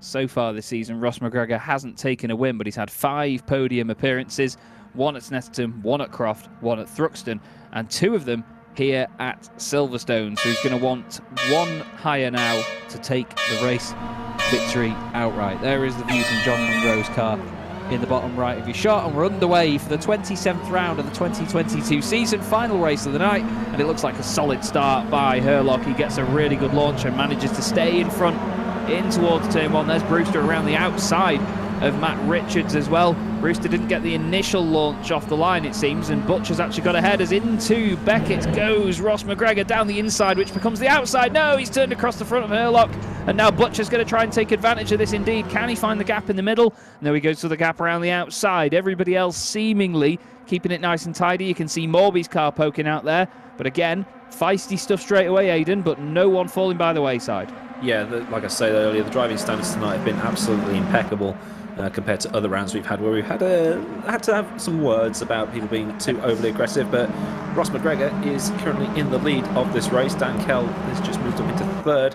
He's all over the back of Chris Butcher, who was his championship rival for last season, but McGregor half a second to the good at the end of lap 1. Yeah, he's doing a great job, and Kell is now side by side with Herlock as well, who's tried to take advantage of that little battle going on. There's bollards and all sorts being chucked completely off the scenery to the right-hand side of our shot there. Everybody making their way around Copse once more. Kell does move up into 3rd place. Richards is 5th at the moment. The other side of Herlock, he's got Brewster just behind him in 6th spot. Then we've got Callum Wilson. Ooh, McGregor takes a very deep inside line there through Beckett's, clips a bit of the grass as well, running all over the curb. And look at it now, he moves over to the right to try and break the slipstream as soon as possible. There's 1 20-wheeled car further back in the order as 5 of them are completely nose to tail. You've got to love the depth of field effects as well on our factor. The blur is just gorgeous. They've really, really nailed it compared to a bunch of other sims, to be fair. McGregor, though, well, he's nailed this start, to be honest with you. And he's going to be praying now, isn't he, Aidan, that Kell has a go at Butcher and just saves him that bit of aggro for now in these opening laps. Yeah, that's what I'd want Dan Kell to be doing right now. Is Dan has a lot of real-world experience, going to a lot of racetracks with his dad, and to paraphrase a certain British touring car commentator, I know his dad. Great guy. And like Dan knows how to handle a virtual and real world motor car, so he's definitely experienced. And with 0.3 of a second between him and Butcher, an attack might be happening soonish. As attack mode lights up the timing screen here. You can barely see the cars because everyone's using it. Yeah, indeed, everyone using the hybrid as much as they can early on to really establish their positions in this race. Get overtaking moves done while the field is nice and close together. That's the thing. You don't want it to spread out, and then all you have to do later on in the race is use your hybrid to sort of fill the gap ahead of you rather than using it to overtake someone directly. But again, we find Butcher thrown straight into a defensive scenario. Dan Kell not on the hybrid here as he comes around Woodcote once more. He doesn't need to use it as much because he's in the slipstream of that Astra in front of him, but he knows now that his teammate is starting to break away at the front. He'll know as well after that second race of the night that Astra really isn't looking strong around here this evening. The THR machine certainly having to work very, very hard, but there's so many other drivers in the background having a good old scrap in there. We've got Willis having to go at Morby with Dylan Platt involved in the Subaru as well, as Kell tries to open the door down the inside. Doesn't quite make it work, but boy, he's getting close on occasion here to overtaking the man in second place, Chris Butcher. Yeah, yellow in sector 2, so that's around that region. Maybe someone's just had a bit of a half spin or something like that. Colbert's up into 15, so he's having a better time already. As Dan Kell, trying to mosey around the outside of Chris Butcher, goes onto the little Astra turbo. Here comes Matt Richards in that black BMW, just stealthily in. I mean, like, stealthily. He's driving that thing like it's an SR71 with the speed it's got. It's absolute rocket ship, that BMW. This is what happened. That's a... well, that's a report. I can see that as Cobbett is out of the race. That's a shame. He is indeed, yeah. Morris just going past him now on the timing tower up into 16th position. But yeah, Scott Morris getting a bit of a headbutt into Beckett's, and hopefully no headbutting going on here as Kell goes down the inside of Butcher, makes it move. Butcher goes for the cutback though, tries to slot in behind the Focus once more, moves over to the right hand side on the back straight. Matt Richards is going to get a double helping of the slipstream, whichever way he wants to go here. Sticks to the left-hand side of the circuit, then moves over to the right. He's going to try and open up Brooklands as much as possible. Puts his nose down the inside of the Astra, and he's there. And, well, there's not much room to fill the gap, but he does it. He just needs to be careful now he doesn't come across the front of Butcher as well. He gets sideways, though, into Luffield, drifts the car all the way around, and that's the sort of noise anybody would be making behind the wheel. And look at how he slots back in there. That was lovely stuff, Aidan. He might not have made the place, but it was stylish. Well, Matt actually does a lot of drifting in Assetto Corsa. He does, yes. He's well suited to that kind of thing. It's all kicking off in behind. Matt Richards wants another win today. He's carrying like the maximum amount of ballast. Oh wow! And he's fighting that Vauxhall like there's nothing on it, as he's now taken the position. Now Richards and Kell, teammates at Zancho, but they're racing separately this season. Matt's figured something out with that BMW, hasn't he? He really has. I mean, the run that he got out of Cox was unbelievable. And it just seemed like Butcher did not have an answer for him at all. And Matt managed to get rid of the overlap by the time they broke into Beckett's. There's Callum Wilson just glancing the back of Herlock's Astra, very close to him.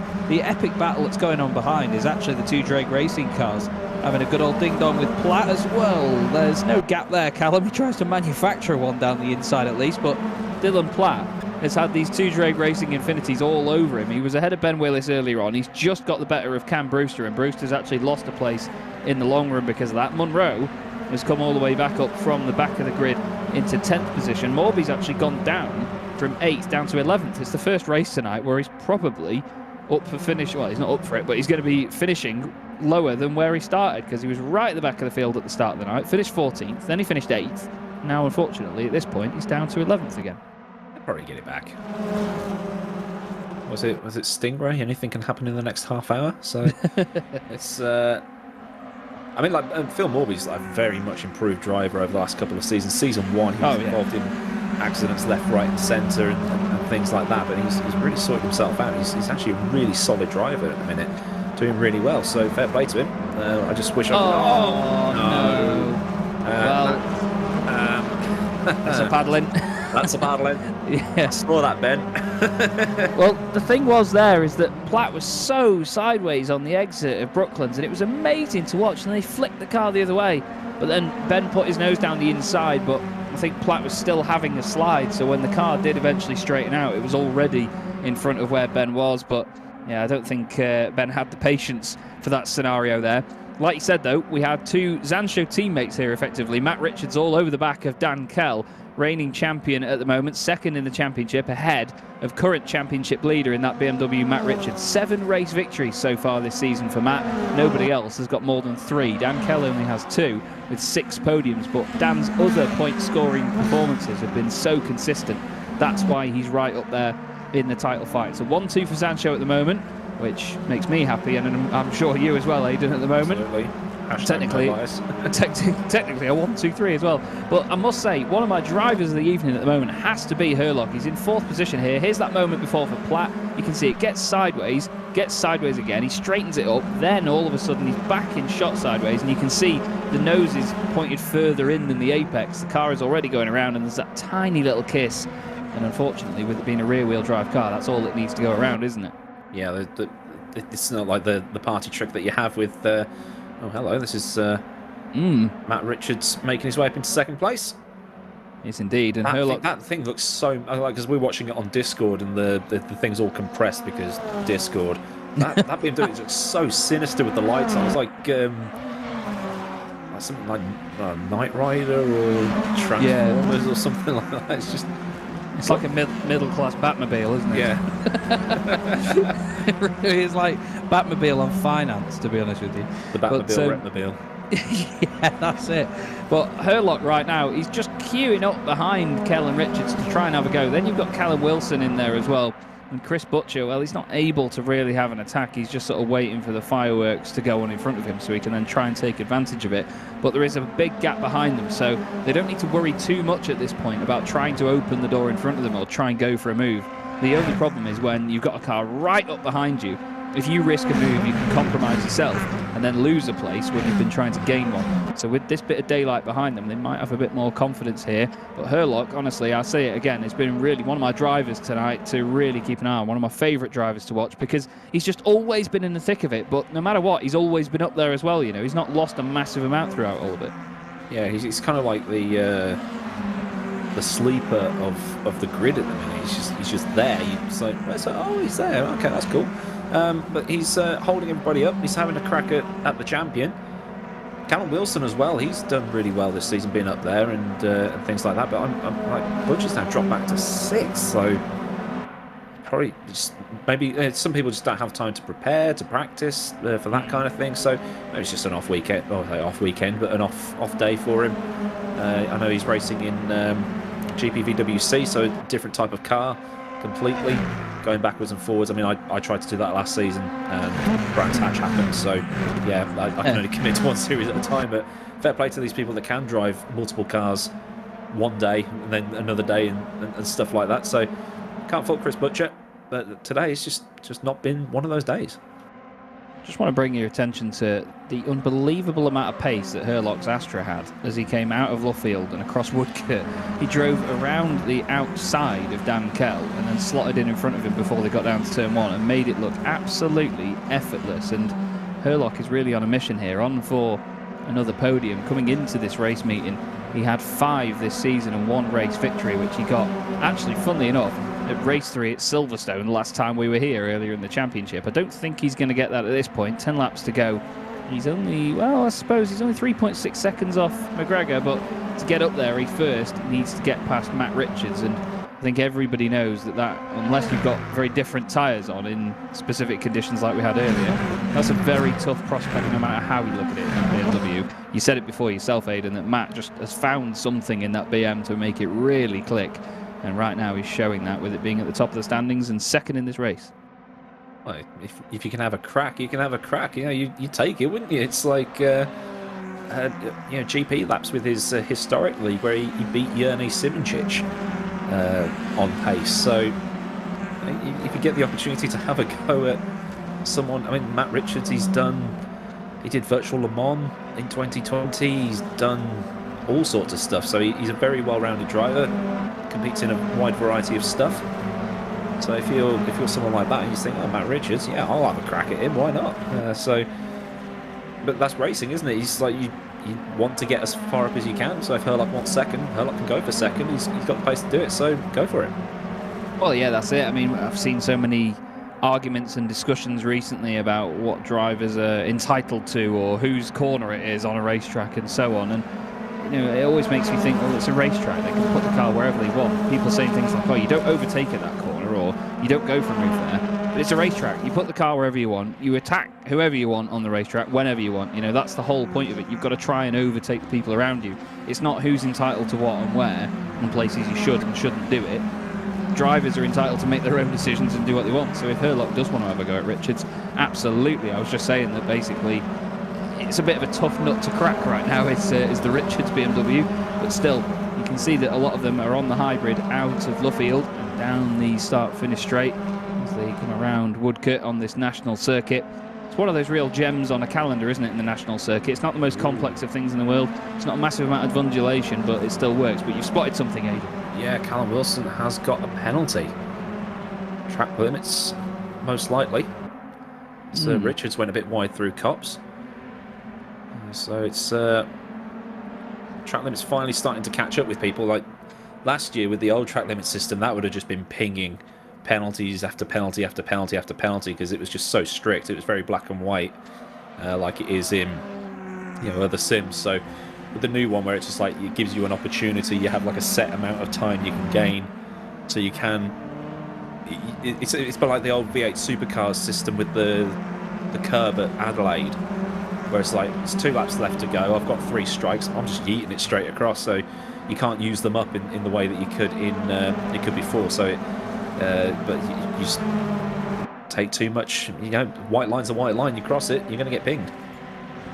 We've just had a message of John Monroe. He's been disconnected again. Yeah, I saw that. Out of this race. So unfortunately, it's really not come together. Considering he started on pole position at the very start of the night for John, it's all gone downhill from there, I'm afraid.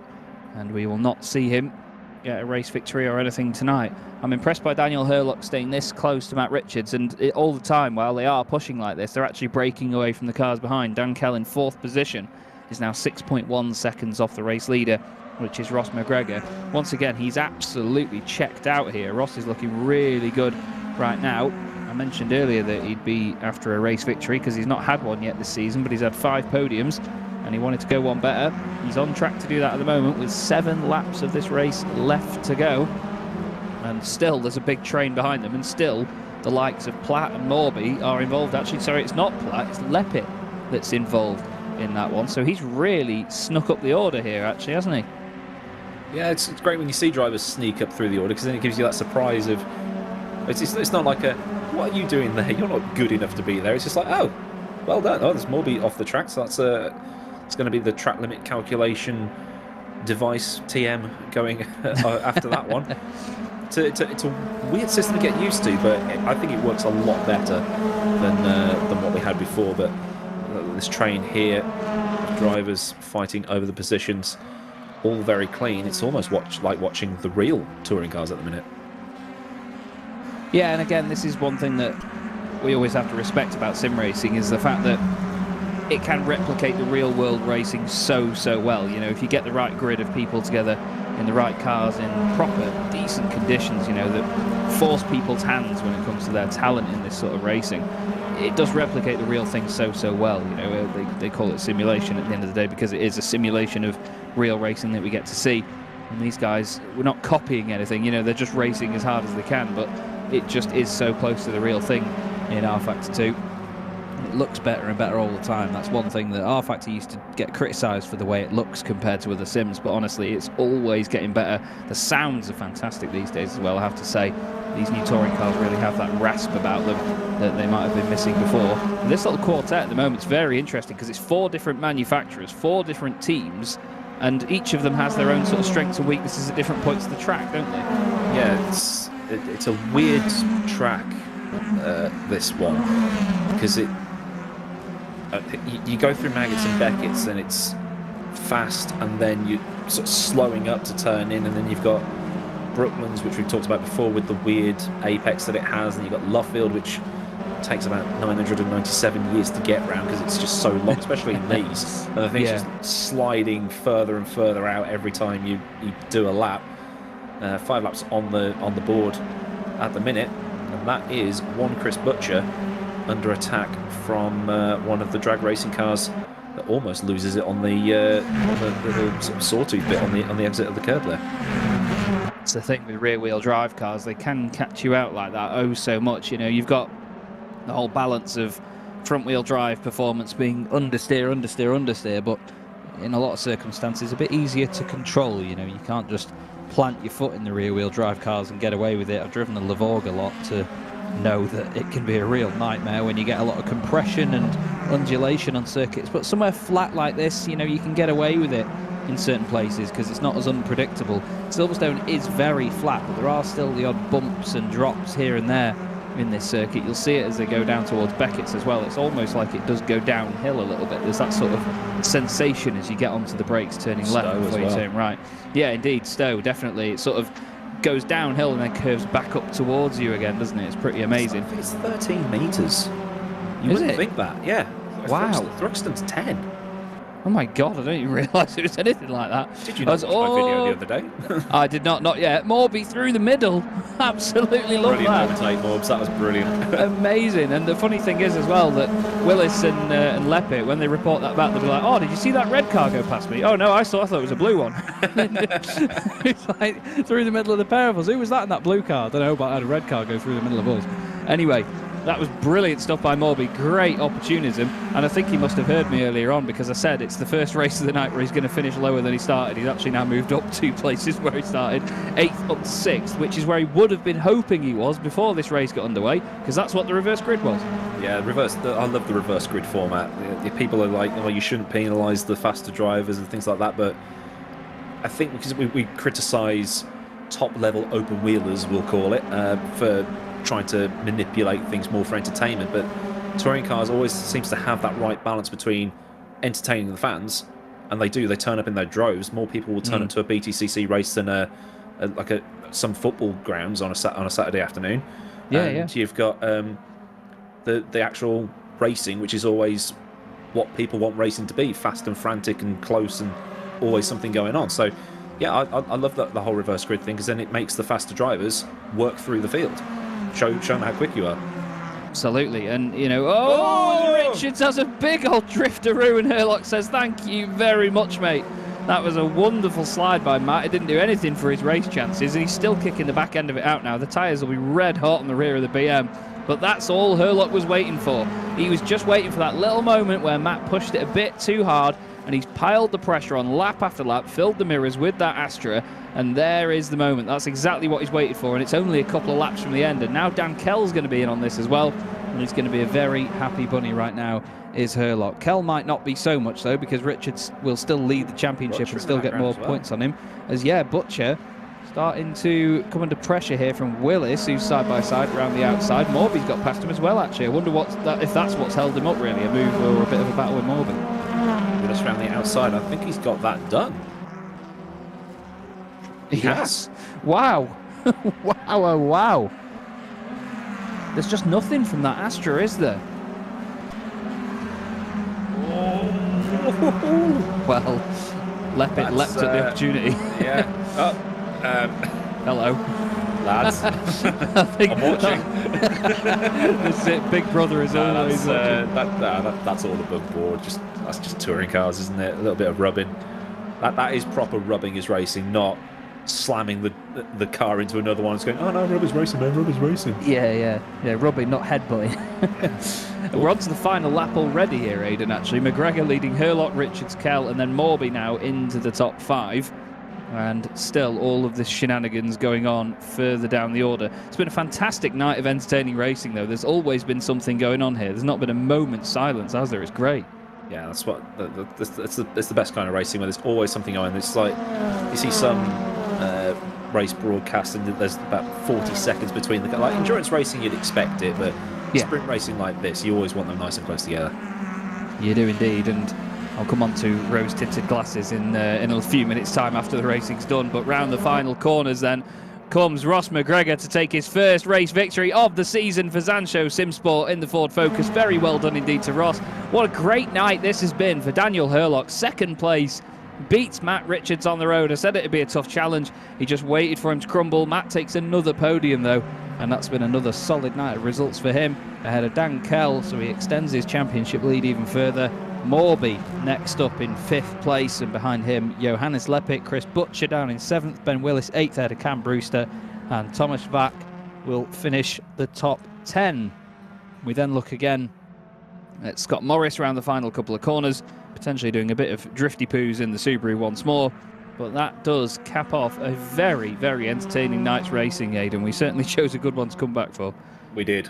We should do that again for the finale, if unless I end up being sort of lobbed in a cupboard somewhere by Mr. Jeffrey, who was supposed to be commentating tonight. Hopefully he's got that car sorted out and the AA has picked it up. But yeah, it's just so good to watch this kind of thing, and I'm sort of getting a bit of FOMO here because I kind of now want to be on that grid doing it, but I think there might be a little bit of a conflict of interests.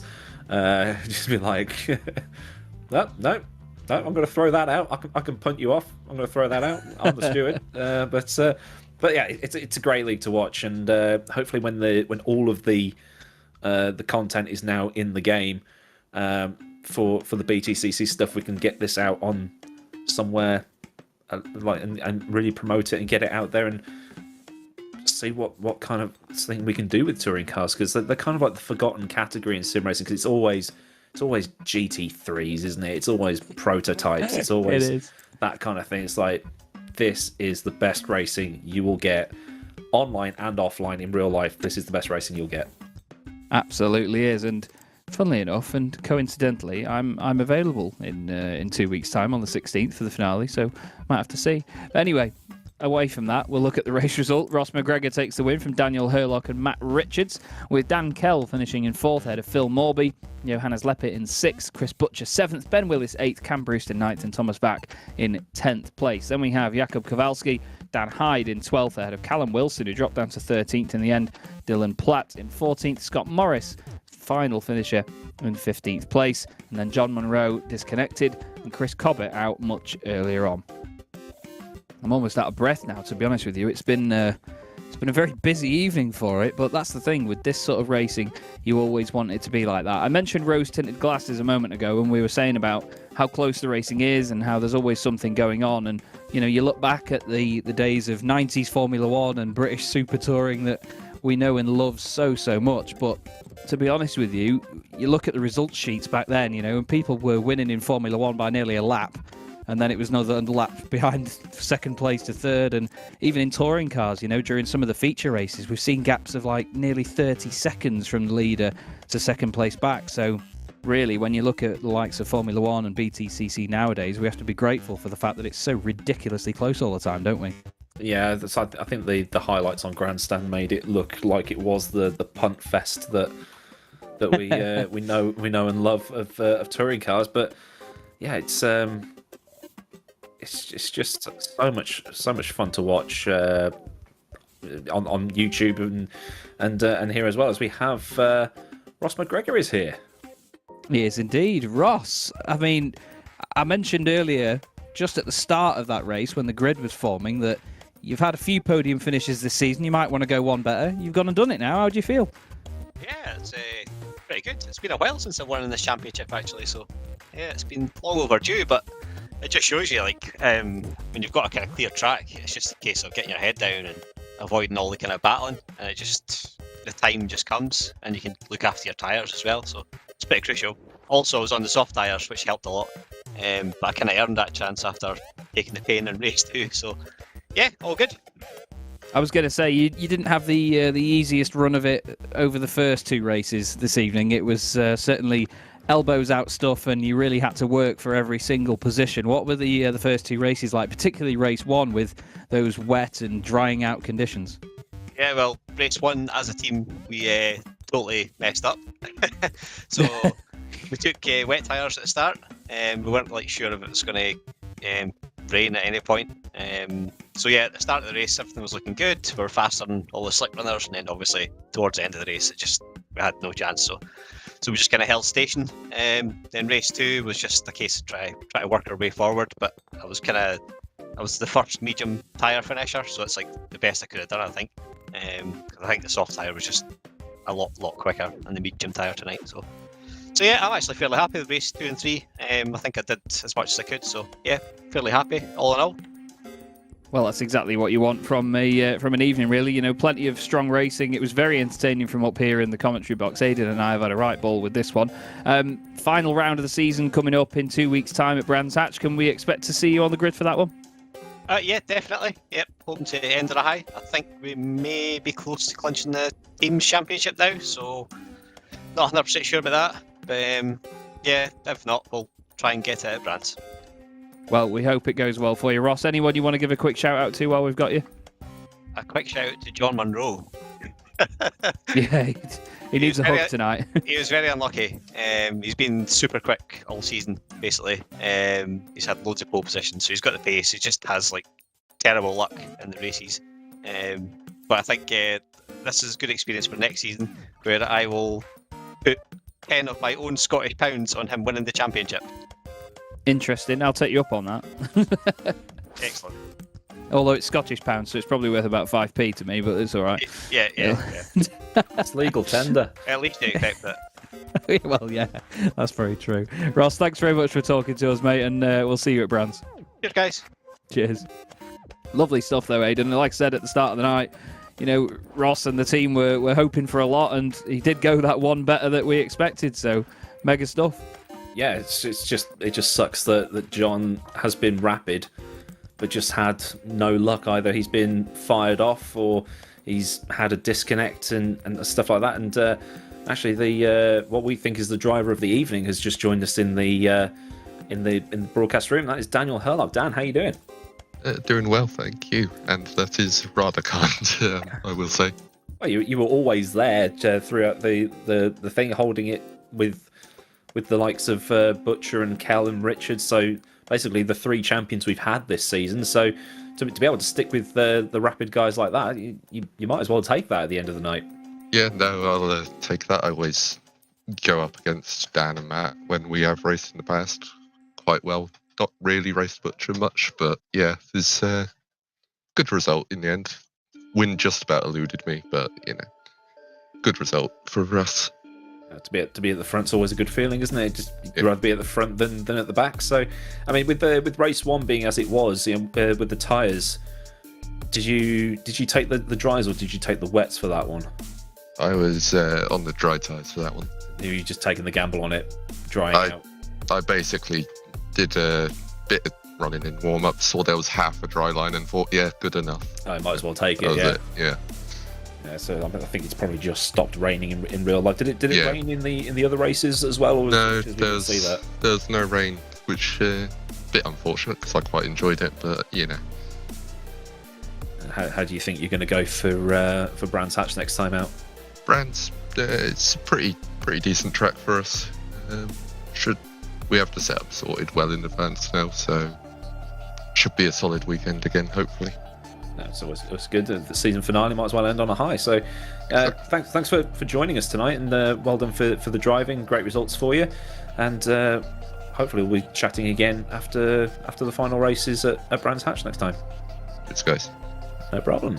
All right, we have potentially a couple of other people to join us. We've got a broadcast waiting room, and there's a long queue of people. They're probably all chatting. And YouTube's John Monroe is here. John, you've had a night to forget, I think, with your discos and things like that, especially after having pole position. How much of a downer has that put on your evening?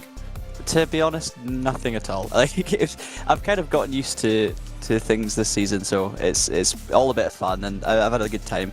The main thing for me with this championship was just to try and do something competitive and get back into the speed of things with the kind of proper league racing. So it's been really good fun. The only expectation for me, or the hope, was that I could at least not let my teammates down and try and help us get a teams championship, and it looks like we have either almost secured that or have actually secured it. I'm not entirely sure. So my job is basically done, and at this point everything's a bonus. But yeah, today did not go to plan, let's just say that.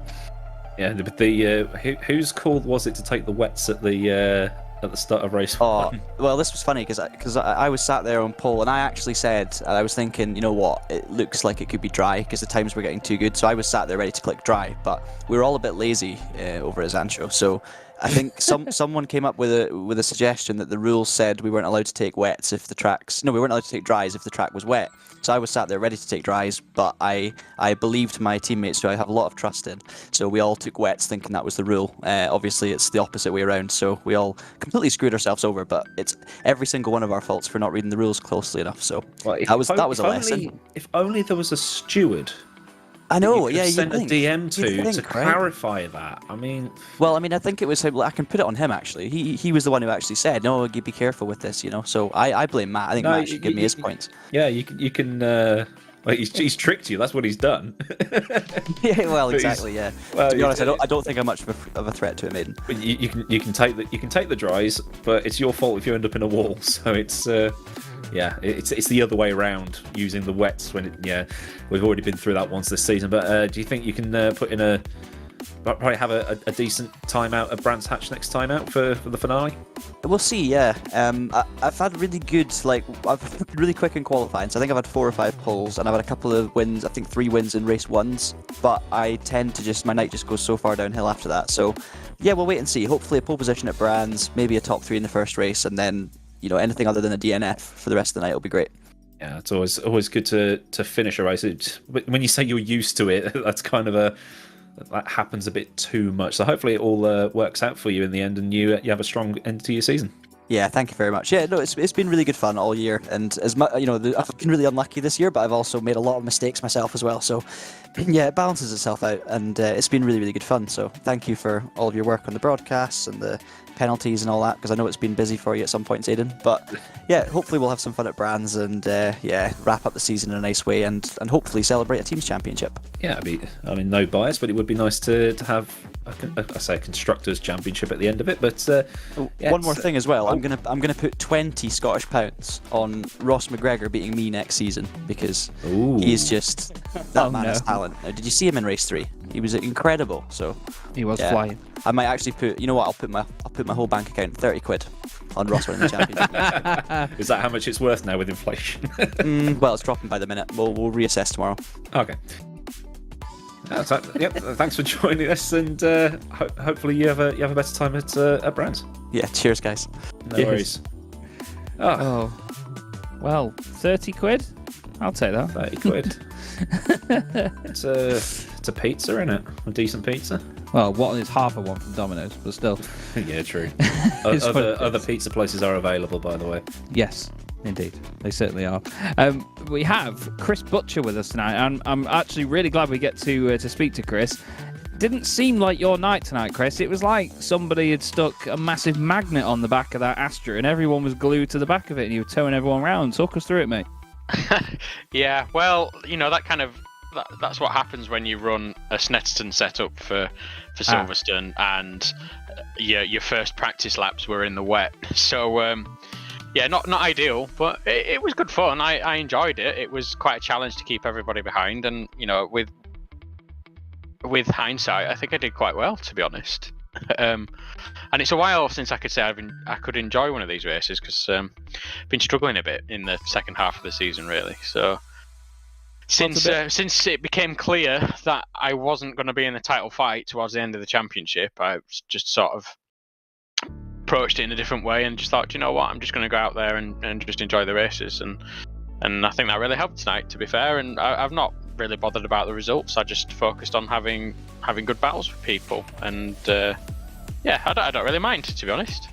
Well, hats off to you, Chris, because to come in here and say that you've enjoyed it, there's not many drivers that would have enjoyed a night like that. But like you say, when your focus shifts a little bit from a title fight to just enjoying the racing, we're all here because we're here for the love of it. We're not here because it's a job and we have to do it. It's great to see that there is still that passion behind the wheel there, because it did seem like the car just wasn't quite in the right place. We didn't know whether it's set up or whether it was just the car in general that didn't suit it. But then obviously we were looking at the other Astra that was around you with Dan Herlock at the wheel, and there was a distinct difference. So we were sort of speculating throughout what was going on.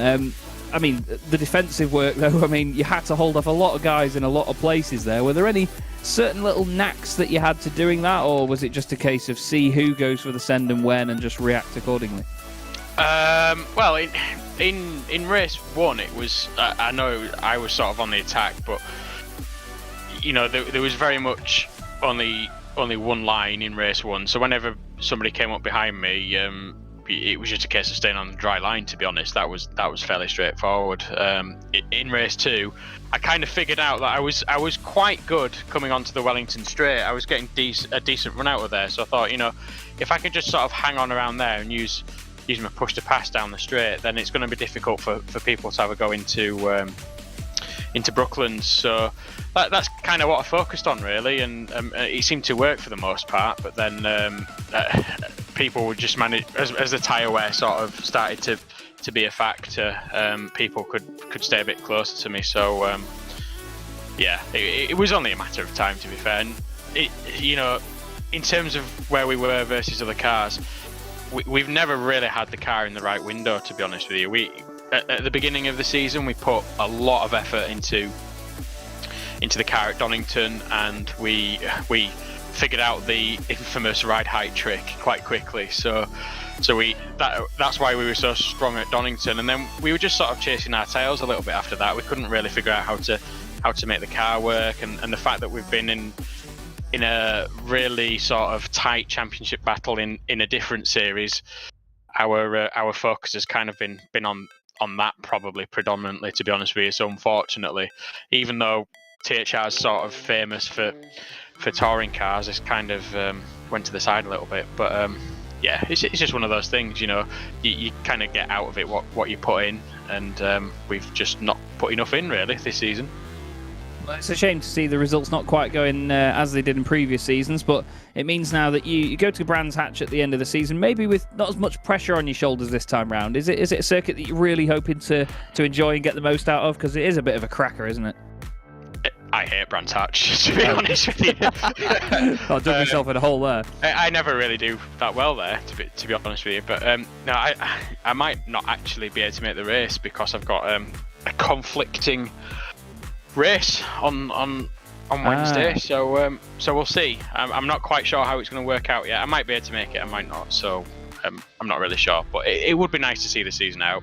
Yeah. But there's not really any expectations, to be honest. Just go out there and have a good time.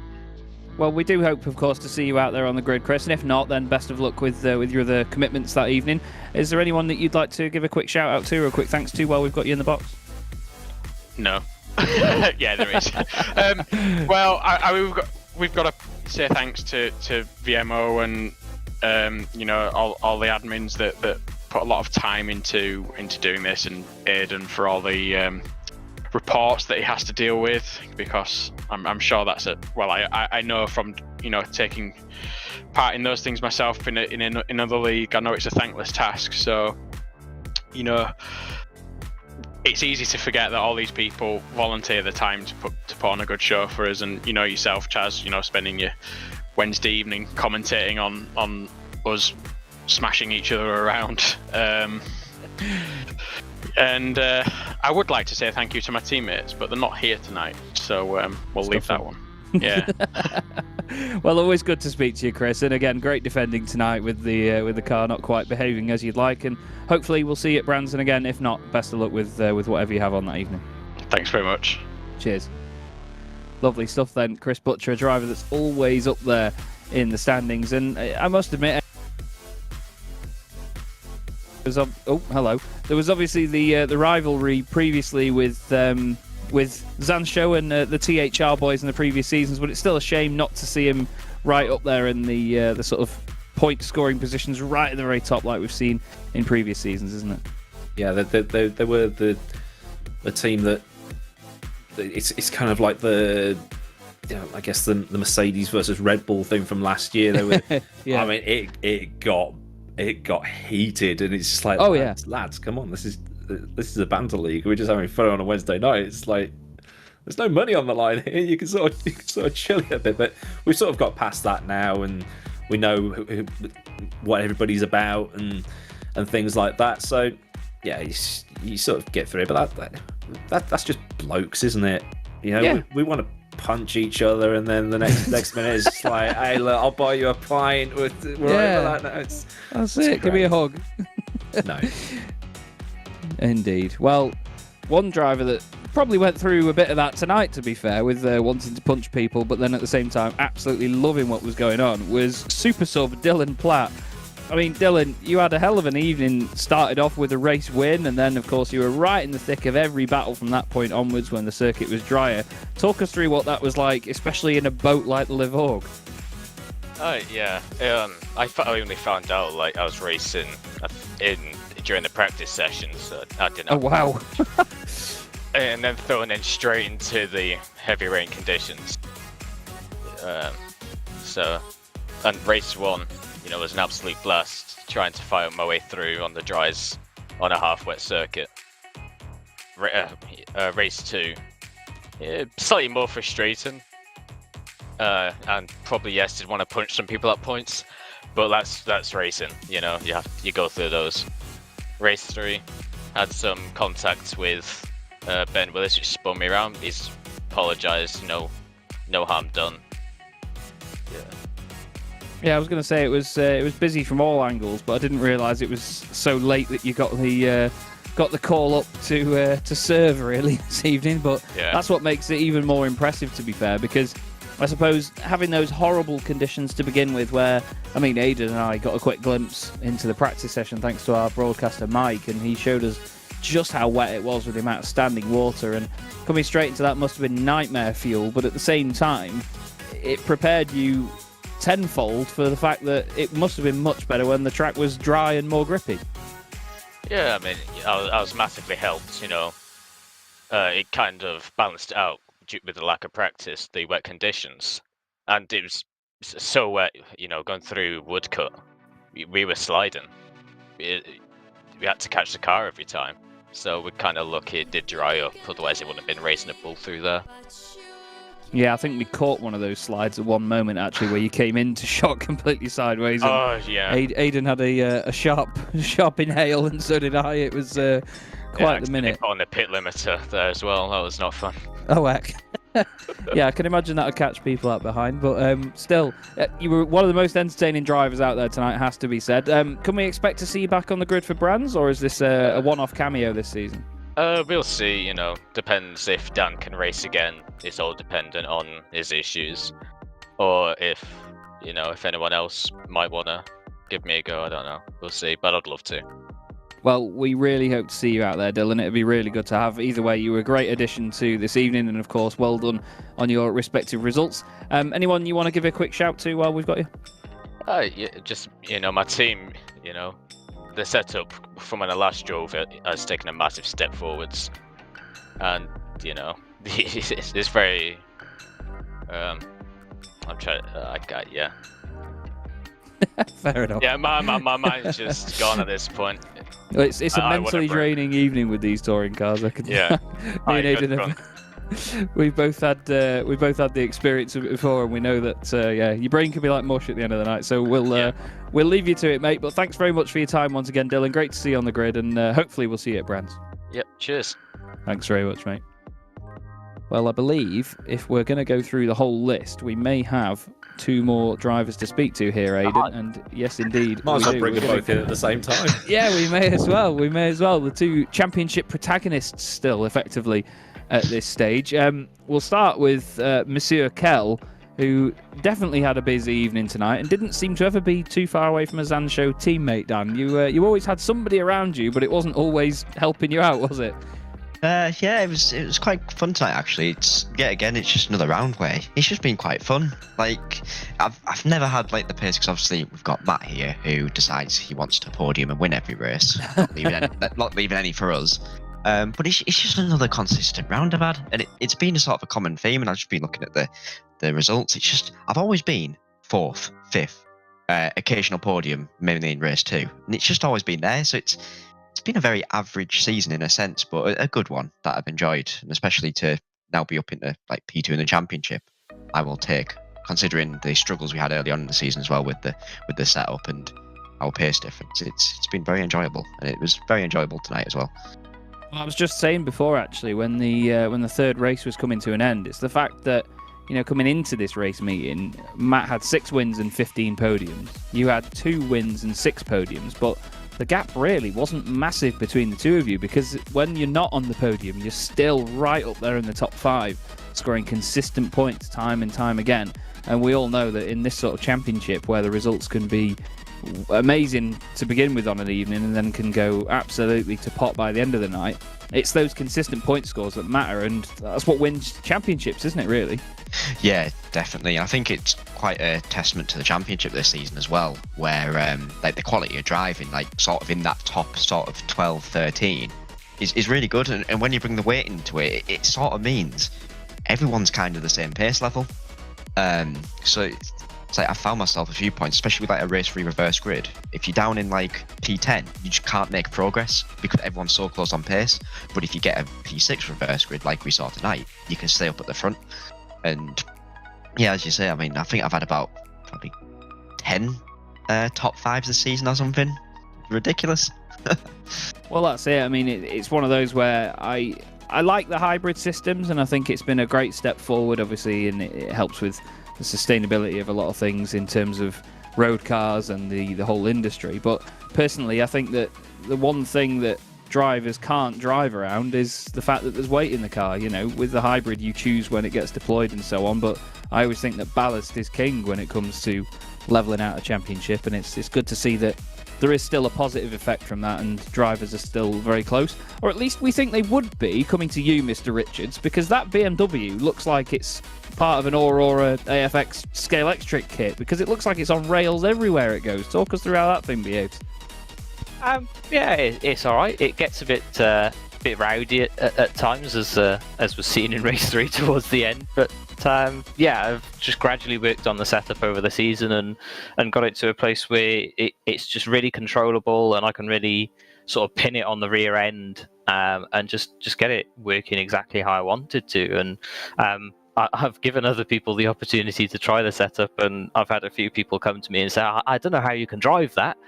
But I mean, it works. It clearly works. So yeah, another just consistent evening, just bagging as many points as I can. I think I sealed the independents tonight, and then hopefully next round we can finish off with the main one.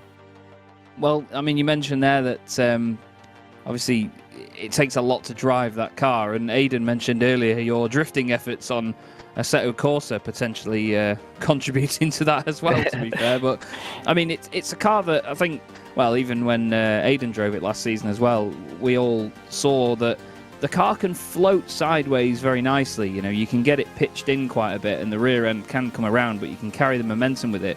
But it really is a fine balancing act, isn't it, in a rear-wheel drive car? Because if you do get on the power that little bit too much, if you're a bit greedy with the right foot, it can very quickly catch you out, can't it, and snap around. Oh, 100%. And there were a few times in race 1 where, I mean, the balance was constantly changing with the conditions, which is something that I've not experienced this season, because I did miss the round that did rain.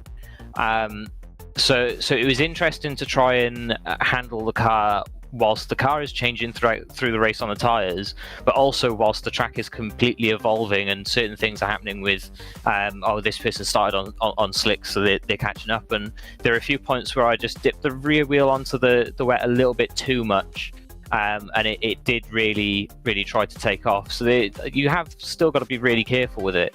And like you said, you can float it on the rear end and get that front wheel to lift up and just get it to really dig out the corners. But it is really a fine balance of not pushing it too hard, and I think race 3 was an example of what happens when when you do push it a little bit too hard.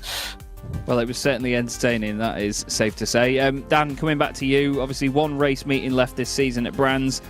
We've seen strong drives from you there before. Is it around where you think you can claw some points back, or is it a case of with going up against Matt, the job might already be done for him? Yeah, he's won the championship. Let's be real.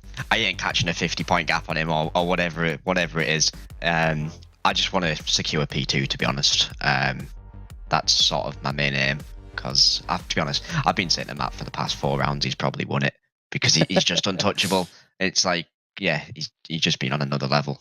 It's just if I can secure a P2, I'll take that, because then it means past like 3 seasons, I think I was second in season 1, won last season, second this season. Now I'll take that.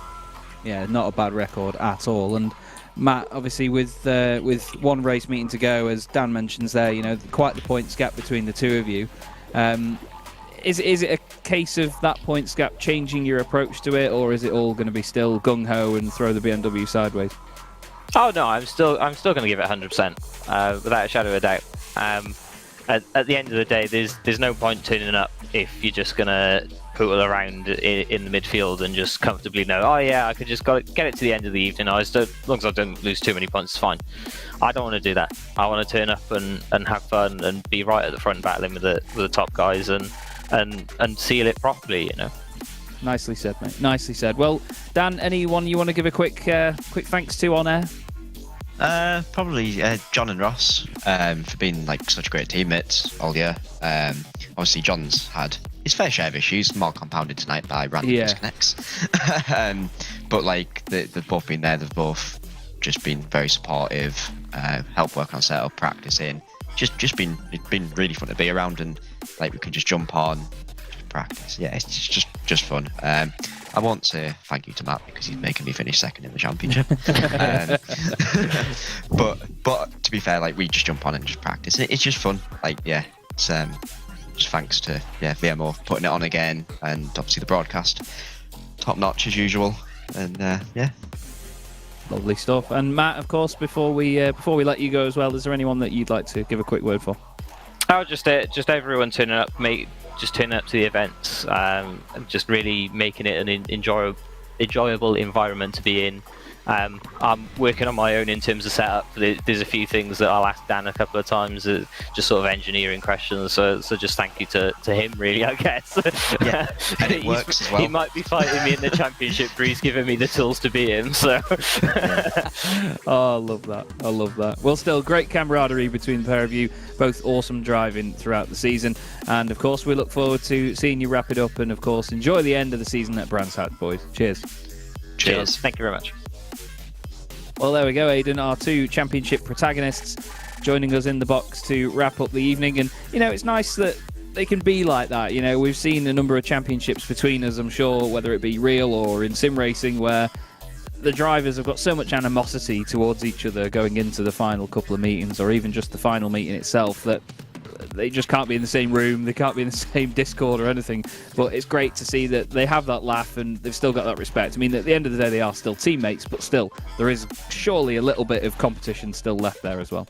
Yeah, it's just friendly competition, isn't it? And it's just like, well, Matt will probably win the championship, but it's like, oh, I'll get you next time. That kind of attitude to it. And if you go in and you treat it like it is a real championship, like with, we've got Virtual Le Mans on Saturday, haven't we? And where there is like money on the line, and they're taking it super seriously, and spreadsheets and data and 12,000 practice laps, calculating everything to the last second. All that. You bring that try hard attitude into something like this, and you suck all the fun out of it. So you just turn up with 12 laps of practice and just be like, I'm just enjoying myself. Yeah, like leagues like this are still an integral part of the sim racing sphere. You do have your official FSR and Formula Pro, Virtual Le Mans and GPVWC, and some of the stuff that you do as well with the over on iRacing, where there's big money involved and stuff like that. You need these kind of leagues to just remind yourself that this is just fun. It's a hobby, and you need to separate hobby from esports, and that's what I loved about. I'm trying not to plug it, but the GP Laps thing with the historic stuff. Yeah. Enzo Fazzi, Yoni Simic, Nico Hillebrand, those guys are turning up, and you think when they turn up, you think, oh, they're just going to try hard it. They're just going to use all their setup hacks, and they're just going to win by five laps. But they don't. For sure. They turn up and they're there to have a lap because it's different. Like this is different, and I think you know where I'm coming from with that. Yeah, for sure, absolutely. And it's got a great vibe around it. This championship, there were concerns over how competitive it got last season, that vibe would have been lost for a bit. But everybody's now back in the same boat again, and with this sort of revival of it, with the hybrid as well, and these newer cars that are coming into the sim, it's really given it another lease of life that, to be honest, it didn't really need. But at the end of the day, anything that can help a championship like this, everybody's going to embrace it in open arms and take it on board and just get the most out of it and enjoy it. And that's certainly what we've done tonight. But unfortunately, that is all we have time for here this evening from the VMO TCUK, the Pixelate TCUK series of 2022. Aidan, it's been an absolute pleasure working together once again. Plenty of fun. Thank you, as always, to Mike Yao, our wonderful producer, and thank you to everybody that has tuned in this evening to watch this action. On the 16th of November, we will be back with you 2 weeks' time from today for the final race meeting of the season from Brands Hatch. But for now, it's been Chaz Draycott and Aidan Millward, Mike Yao on the production, and we'll see you in 2 weeks' time. Have a good evening, everybody.